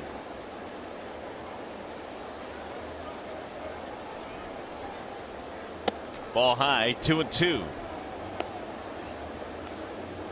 Matt Boyd here in the top of the 7th inning, pitch count only 75. Heck of a job. Got to keep it going. Tigers down 3-1. Keep it close. Will pop up first base side. Cabrera will haul it in. 2 away. And on the hands again. Time for a Comerica Bank game summary in this one. And we'll look at the starting pitchers, Colin McHugh and Matthew Boyd. I mean, both have pitched very well. 7 strikeouts for McHugh and 5 for Boyd. Boyd has given up 3 runs. The home run hurts at this point. Tigers have not homered tonight. You can look at their numbers. When they homer, they win. Marisnick, ball 1.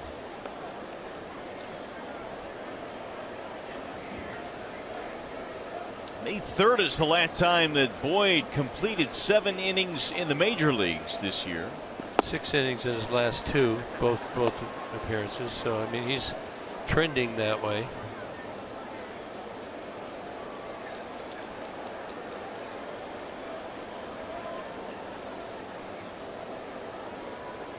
Marisnick is 1 for 2.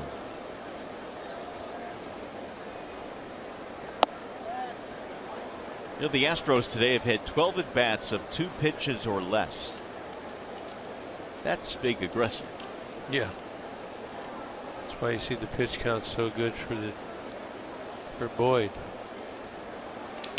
Sawed him off. Castellanos. And Marisnick is out by half a step. 1-2-3 inning. Coming up, the Consumers Energy 7th inning stretch.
Baseball on Fox Sports Detroit is brought to you by Comerica Bank, a part of Detroit and the community since 1849.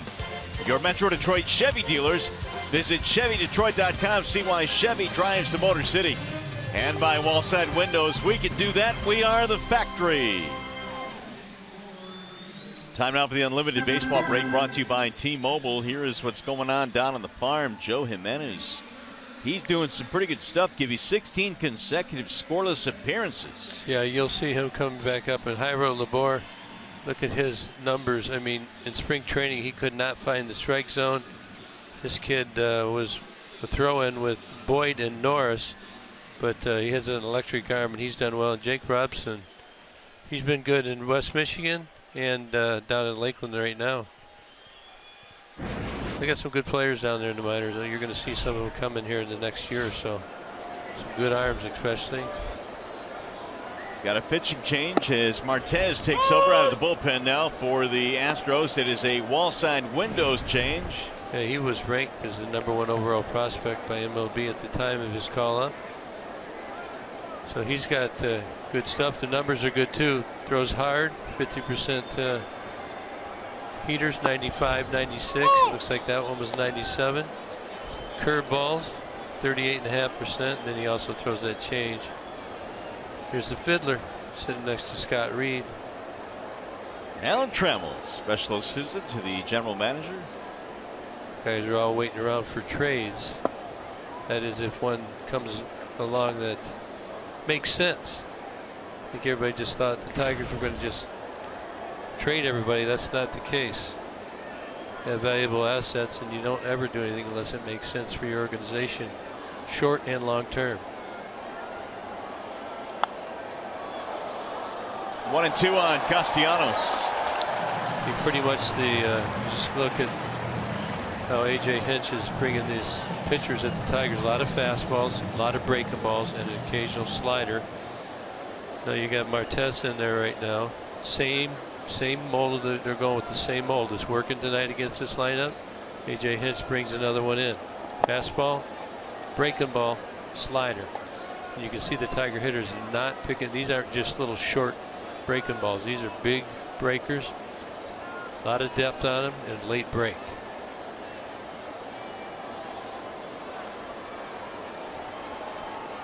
Now Martez back home, and down goes the bat. Castellanos drilled. They get him on the hand. Wherever it got him, it hurt.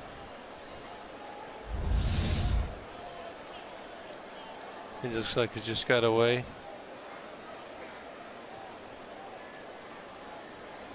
Looks on the hand. You can obviously a lot of bones in your hand right there. He'll probably be done. He's going to go down and run anyway.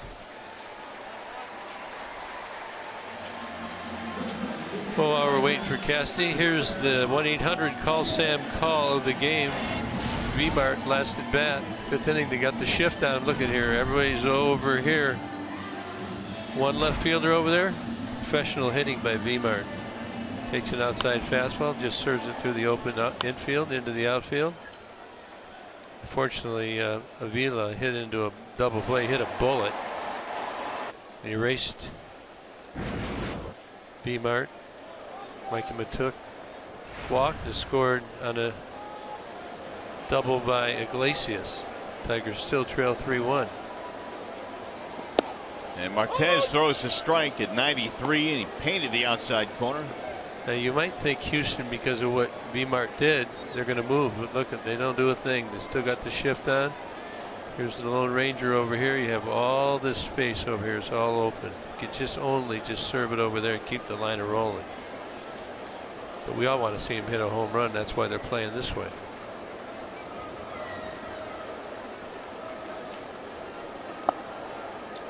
He held up. 1 ball and 1 strike on Victor.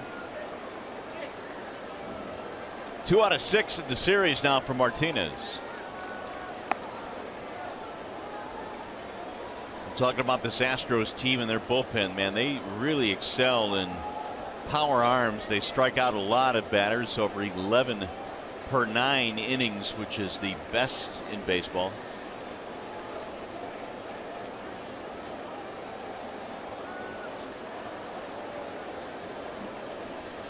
Here's the 1-1. Bouncing ball right side. Off the glove of Gonzalez. Castellanos going to third, and the Tigers are in business. Marvin Gonzalez had at least one out there if he's able to glove it. And Nick Castellanos quickly on to third.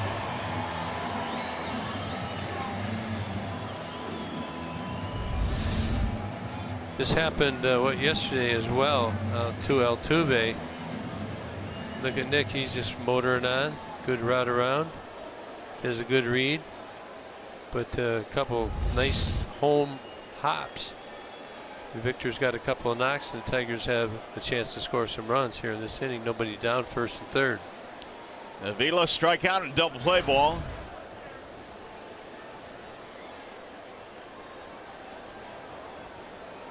Alex now at 273. Swing and a miss, 0-1. Martez had 94 with the fastball that time. Outfield, they're playing him this way.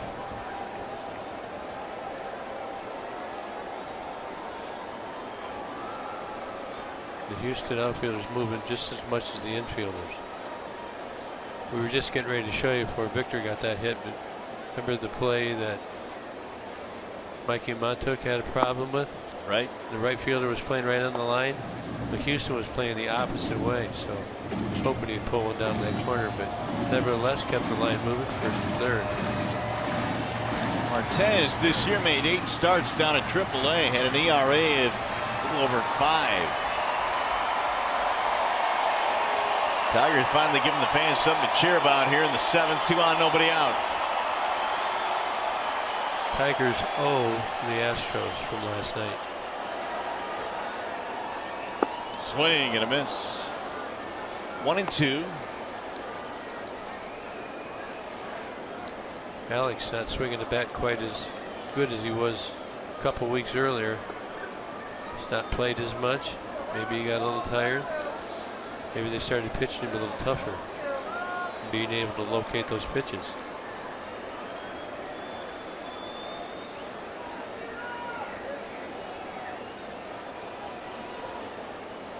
Now the 1-2. It'll get away and score a run. Gaddis can't find it. Both runners advance, and it's a 3-2 ball game.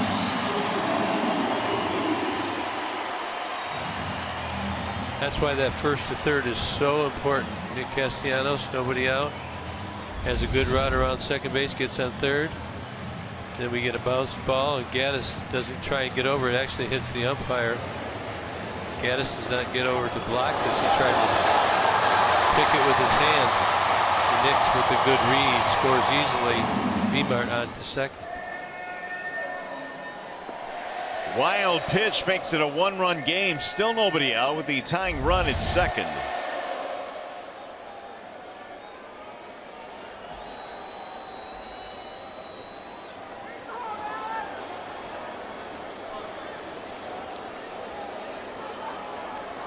Tigers are 0 for 4 with men in scoring position in this game. Fouled away. More action in the Tigers pen. Shane Green warming up.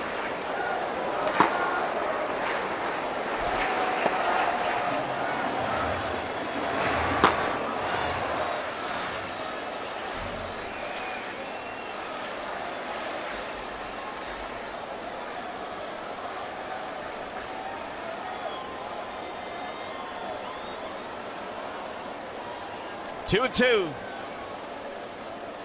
Swing and a miss, and Avila down on strikes.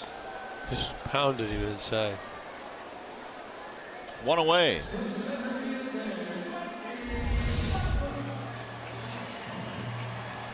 Alex having trouble. That ball's got a little bit of life. Right over top. Brent Strom, the Astros pitching coach, coming out.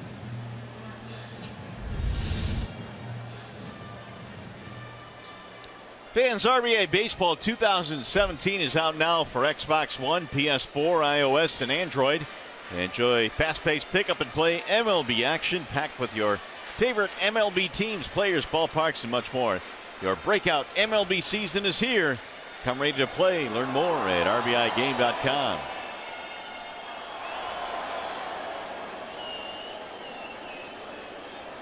The VR now at second with one out. Mikey Matuk will stand in. Well, Mikey came in hitting righties. Let's keep the streak alive. Double walk, scored a run. After that mistake last week, really running the bases well. Hit it in the gap and run. Ball one to Matuk, a double and a walk in this game. He walked with 2 outs in the 5th and scored on the 2-bagger by Iglesias.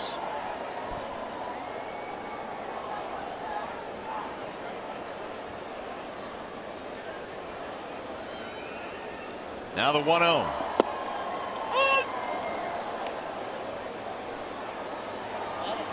Of his last 21 with an at-bat, Matuk has been able to reach base safely. His numbers since the beginning of June very good. July he came in at 343 this month.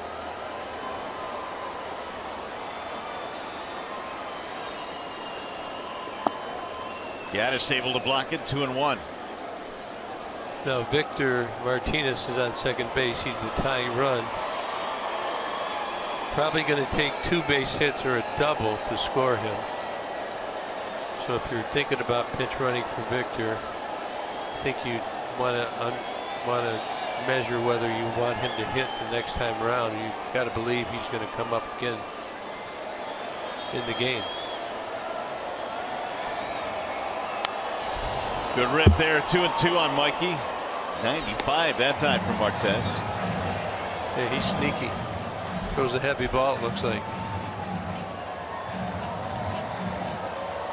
Tiger box tonight.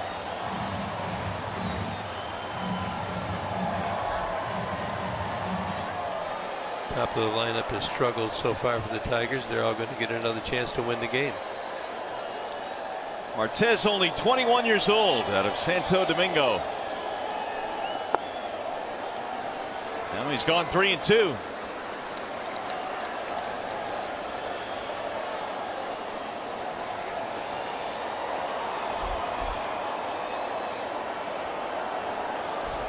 Don't give up on this ball. It may be a breaking ball. May start off the plate.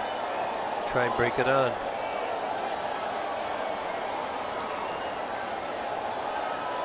Tigers need a base hit here to give them a chance to tie the game. They've been trailing the entire evening. They fell behind 2-0 in the first, then 3-0, now 3-2. Kid's only 21 years old. In the big leagues. Swing and a miss. He struck him out. Matuk is down on strikes. Yeah, they spun it on him. Looking for that heater. They love this. Astros, what they do. Hard slider.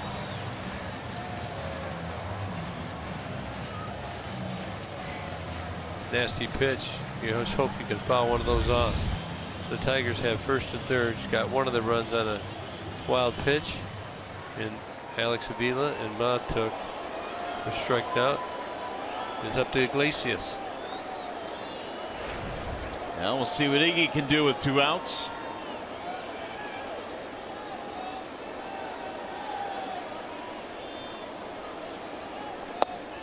Strike one. Breaking ball on the outer edge. And they get in trouble. That's what they're going to go to. They'll mix a fastball occasionally. Outfielders are shallow.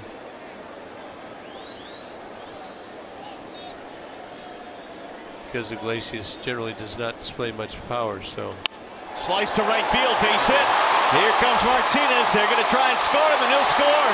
Ball is bobbled in right by Reddick. Throw to second, not in time. We have a tie game.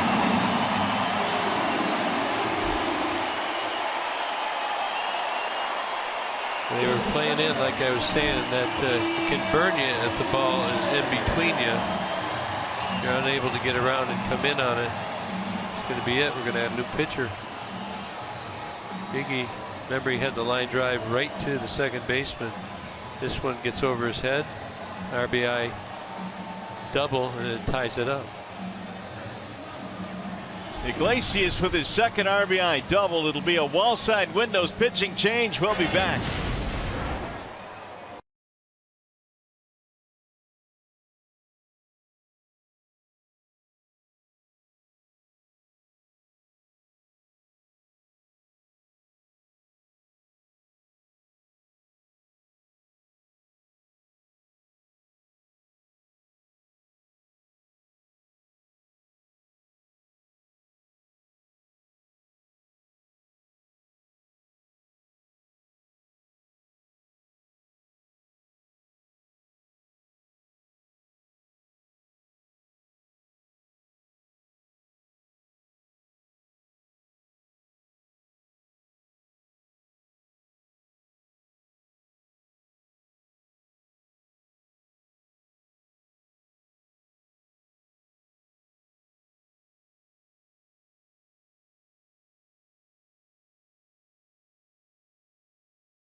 As the Tigers come back here in the 7th, just like we promised earlier in the game, Miller time brought to you by Miller Lite. And our Miller moment tonight, well, it just happened. Iglesias, first pitch swinging. It's a rocket right in between right field and center field, and V-Mark scores easily. Tigers tie it up 3-3. Now a chance for the Tigers to go ahead. They've got Kinsler up there with the man at second. And 2 outs. Ian, a fly ball, a pop up, and a strikeout. Chris Davinsky is on now for Houston. Davinsky worked an inning last night. Did walk a guy who got a double play. Shallow center field. It's going to drop. Base hit. Iglesias coming around to score. And Kinsler gets it done. 4-3 Tigers.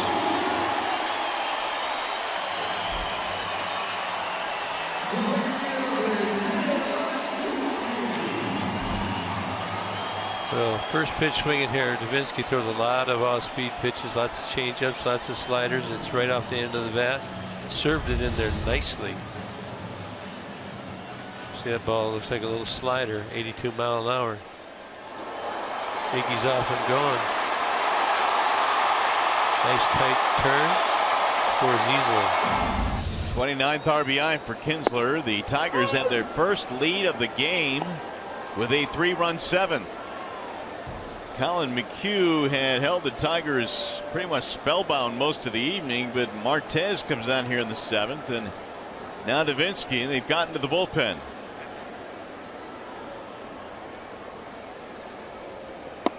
Ducey looks at a ball. Davinsky not very fast to the plate on that pitch. Likes to throw a lot of changeups, certainly to lefties, so a candidate for Kinsler to try and get a stolen base right here. Got a quick move. Swing and a miss. That's that changeup.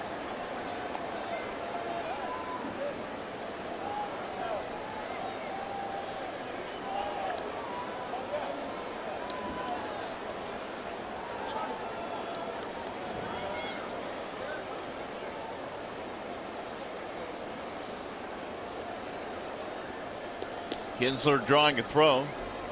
Ian's kind of looking nonchalant over there, not a big lead. Sometimes you do that to just kind of lull him to sleep, try and time him. So you're counting whenever he comes set. be 1001, 1002. Runner goes. Ball high. Gaddis is thrown. Not in time. Stolen base. Kinsler.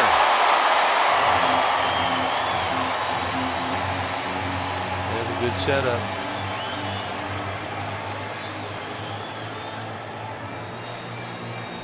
And he was just trying to act relaxed over there. Got a little walking start. Gaddis got out there quick, but was on the wrong side of the bag, and Ian with the head first slide stays on the bag.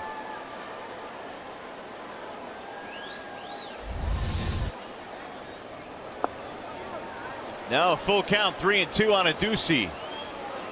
It's going to be a change up here. It's going to be something off speed. Been doing it all day. Matthew Boyd is at 80 pitches through 7, which is where Zimmerman was in last night's game.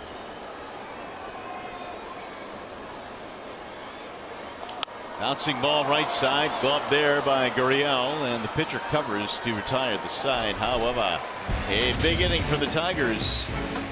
Victor Martinez got it going with a big base hit, scored a big run. Tigers now lead 4-3. Tigers baseball presented by Bell Tire.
Back with the lead here as we go to the top of the 8th, and Matthew Boyd has really settled down here. Gave up one early home run on a high fastball, but look at the breaking ball.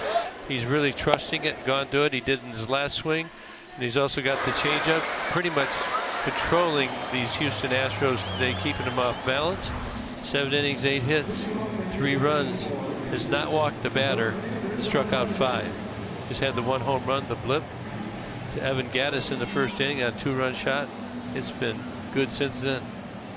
Averaging 93.4 in the fastball today, the fastest of his career. And so he'll go to work now at the top of the lineup. It's going to be Reddick, Altuve, and Gurriel. Tigers have a 1-run lead as we go to the 8th.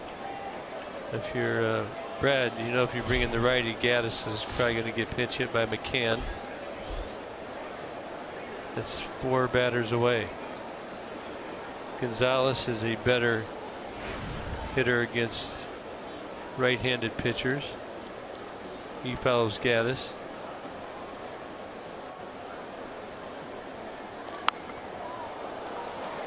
In the air down the right field line, and Kinsler. He got it. Reaching and made the catch. What a play by Ian. He ran a long way down the line and right to the railing to make the play. Yeah, you're going to watch this play. He really checks himself. He went a long way and he checks himself. This is good concentration and good job of the fans staying out of the way. Those walls come upon you quickly. Here comes Brad. That's a heck of a grab. That's good concentration right there. That'll be it for Boyd. He'll get a nice round of applause as he departs the scene. Wall side windows pitching change here at Comerica.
Here in the 8th inning. It's been a nice couple of days for Matt Boyd, proud new papa, and a good effort tonight, but he got some help from Ian. Kinsler with a nice snag, long run down that first base line, and great concentration. Yeah, it certainly was, and you can see Matt Boyd looking up there, probably his family, and he's on cloud 9 now. Tigers got to finish it out. We got a new pitcher, Shane Green, this season. This will be his 50th appearance, ERA at 2.78. Facing a pretty good hitter in Jose Altuve. Keep it down.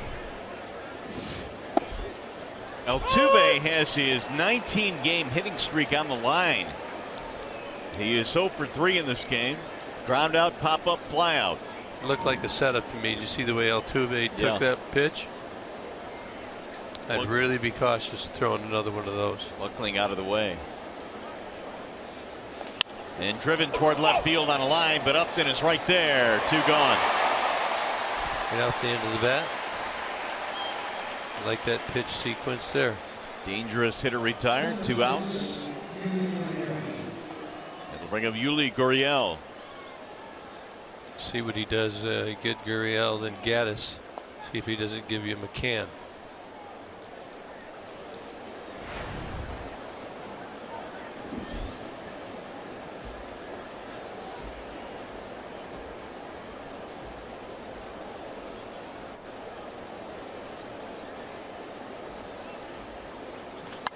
Gurriel lines one in the air to right field, going to the corner. Adduci is under it, and that is that. That's good inning there. No runs, no hits, nobody left. Bottom of the 8th, on the way. It's going to be Upton, Cabrera, and Castellanos for the Tigers.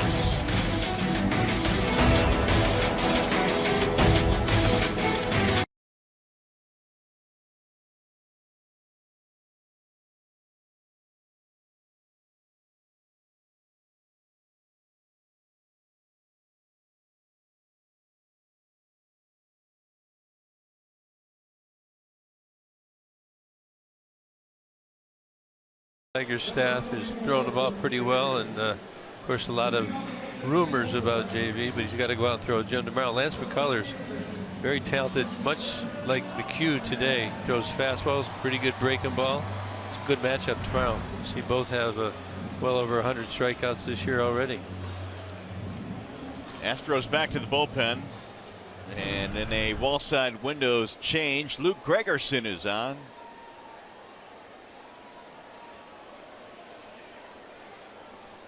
44th appearance for Gregerson, facing the middle of the Tigers lineup. Upton stands in. And J.Up looks at a ball outside, 1-0.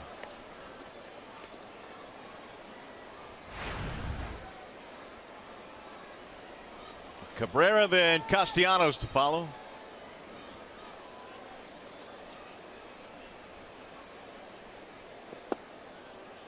2-0 the count on Jay Up. Gregerson, I tell you, this guy throws across his body. I remember him back from San Diego. Lots of sliders, slider, slider, slider, cutter, slider, cutter, cutter, slider. You get the drift, right? I do. That darts inside and low, and the count goes 3-0 on Upton. Yeah, he can throw every day as well. 47, almost 48% sliders. Doesn't throw his change hardly at all, but his fastball looks like a cutter, so nothing straight. And he won't give in 3-2 as well.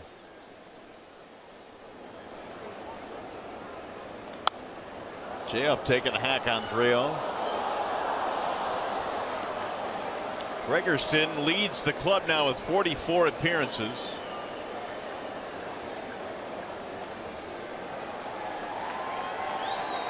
A lot of these San Diego pitchers back in the day, they brought him up.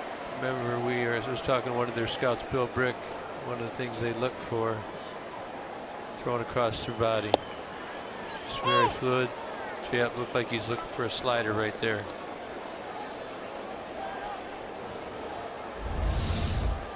Nice and smooth, got a high leg kick, hides the ball. He's got very good location and is a big game pitcher. It'll bounce in, ball 4. There's your 3-2 slider for you. Tigers get the leadoff man on. Sometimes they did that. And they'll bring up Cabrera. See if Jay Up doesn't want to get a bag.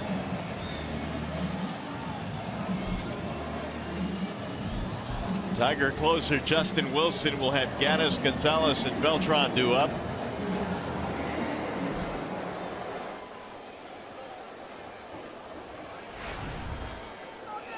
Now Miggy, who in the ball game today is 1 for 3, single flyout, ground out. Get him, Jay Up. He knows this guy well. Runner goes. And no throw at all. Strike called. Stolen base. Gaddis just held on to it. Big leg kick there. Like I said, Jay Up's had a lot of games against his 10th steal of the year. Caught 4 times. It's a big run standing at second now with nobody out.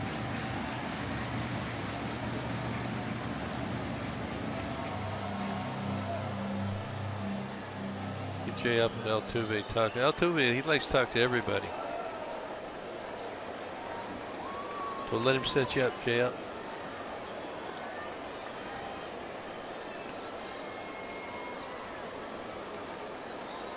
Now the 0-1.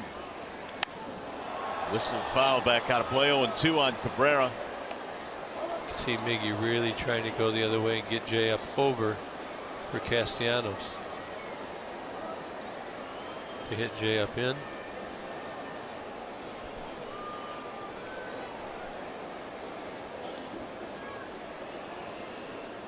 Still talking. Nick on deck.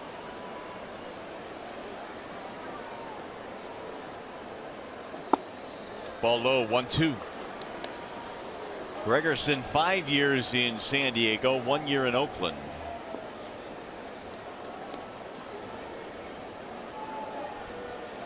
He's had pretty good success. I give him that.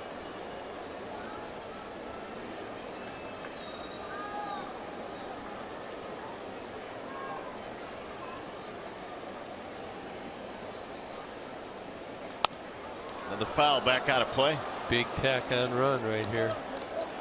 Tigers lead 4-3. Bottom of the 8th.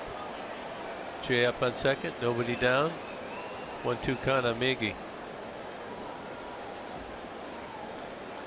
I got it. Look at that guy.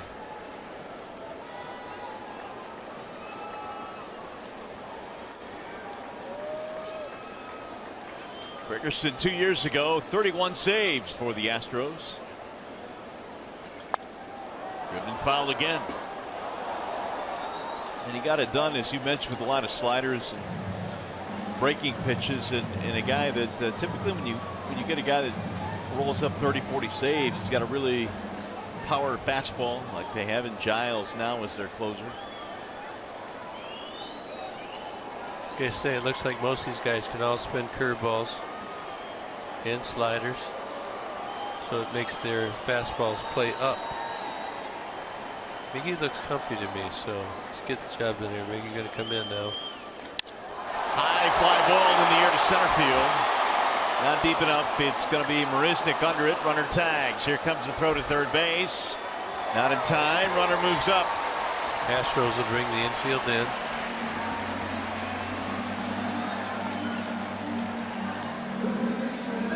One away now. Hey, the Tigers host these Astros tomorrow at 1:10. Save on great seats with the Sunday Family Value Pack at 4 tickets, hot dogs, chips, and drinks for just $19 per person. Go to Tigers.com or call 866-66-TIGER. Comerica gets some high fives for advancing the runner. Up there at third now, 1 out, infield coming in. Now Nick's got to shorten up here on these sliders. He can't be. You just got to get him. Got to get Jay up in. You don't have to get it that deep. He runs well. You're the Tigers. You make him make the ball go through, or do you make him go on contact? You can see the infielders in right here. They're all right here in tight, so they're trying to go. All of them are going home. So you can say let it go through. 0-2. Tied him up that time. Yeah, came in on him. And Nick's got to shorten up. He's got to find a way to get him in. This is a huge run on third base. It would certainly make Justin Wilson's job a little bit easier. Here's the 0-2. Wouldn't chase.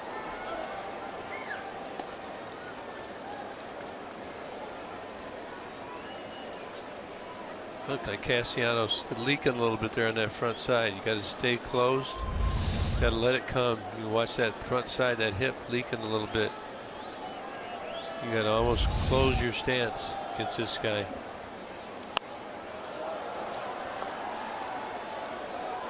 Nick staying alive. Yep, stayed alive. Again, it looks like those inside pitches have such an influence on the hitter. Now here it is, it's the side swing. Really reaching to stay alive there. And try and let that ball come a little deeper. Keep that front side closed. You get it inside this time. Rolled to third base. Scooped up by Bregman. And they'll hold the runner at third, 2 outs. So they're making it go through. That gives you 2 chances. Jam probably would have been out, although it had been a hard play for Bregman. What are some of the scenarios where you would go on contact as opposed to making it go through? Well, fast runner, number one. Jay up is fast. Just decide to put the pressure. You have the lead, or you maybe have a 2-run lead.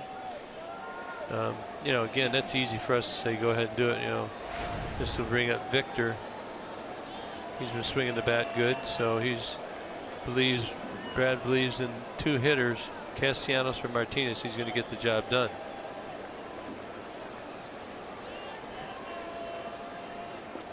Well, with that shift, we'll see if Victor could slice one the other way and drive this run in. Now see, he's usually over here, but because the runner's on third base, he cannot vacate that base. Because Upton will be way down the line. As a runner, you can be off as far as the third baseman will allow you to. Into right field, a base hit. Martinez right through the shift. Drives in a 2-out run. That was me, Mark.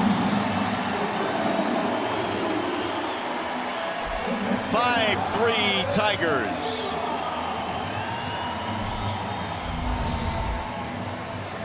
Here you take a shot from behind.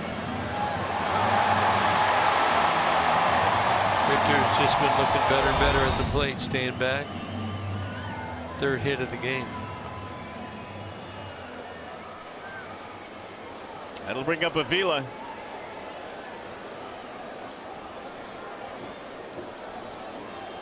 Tigers now have 8 hits, both sides with 8 hits. Tigers lead 5-3. And Avila swings and misses. The leadoff walk against Gregerson here in the 8th inning proves costly. Tigers able to plate him. And don't discount the stolen base either. That steal by Upton set up the run. Yeah, fly ball to center by Miggy. Advances to third, ground out to third, and then the single. Now the 0-1. Chopper to the right side. Backhanded there by Gurriel. Gregerson covers. That'll end the inning. Tigers get a big insurance run, and we go to the 9th.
Call Sam update. Justin Wilson coming in here in the 9th inning to relieve Shane Green, who relieved Matthew Boyd.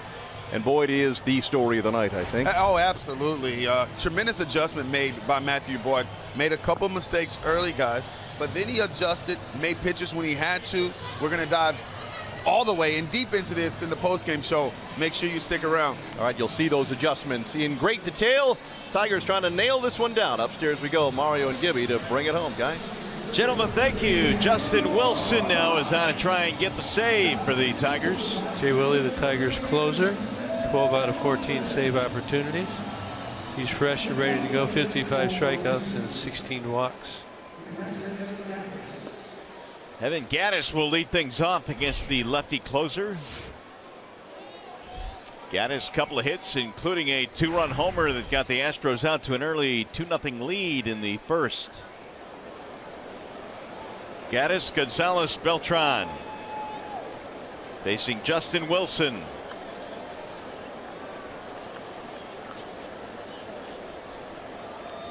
And the first one is hit for a strike. 9th inning is underway. Up by 2 runs, but you still got to pitch like it's a tie game.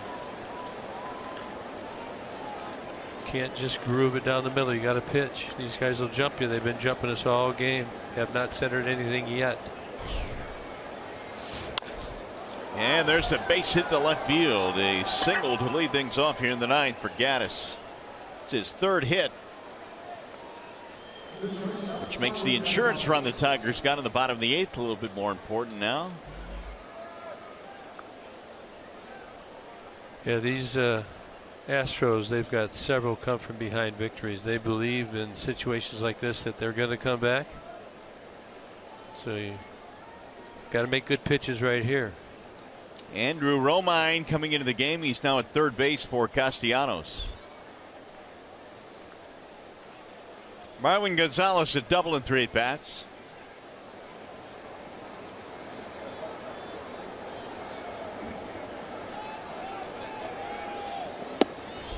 Oh, 0-1 on Gonzalez. Good velo there. It's 3 pitches, 3 fastballs. Got to mix it up. What makes Wilson so good and has made him so good this year, even though he's left-handed, he's held righties to a 125 average.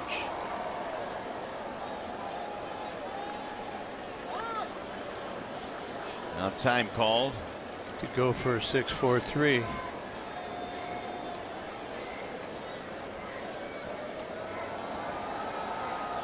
That was the 9th hit of the game for Houston.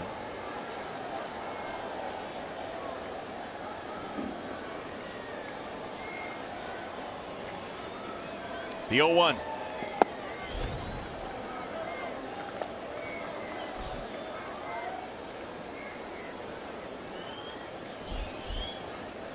Beltran waiting on deck.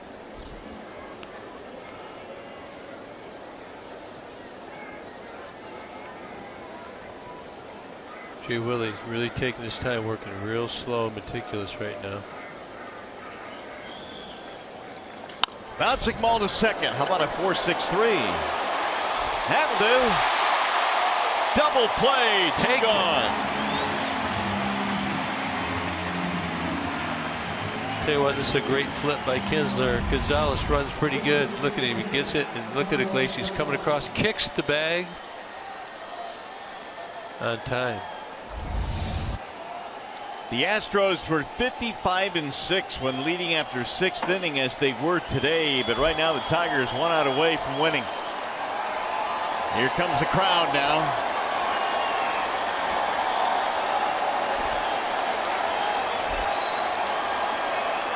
Beltran, the last chance for the Astros.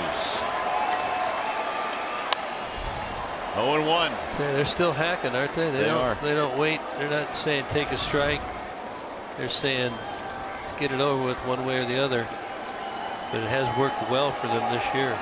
The approach has not changed. Singled for 3 for Beltran. Run scored.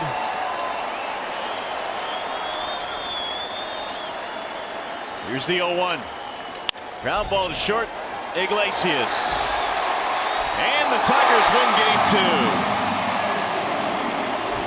5-3 your final. Now we send you to the Coliseum Studios. John Keating standing by with Tigers Live postgame. All right, Mario, thanks. That's more fun. And fatherhood seems to suit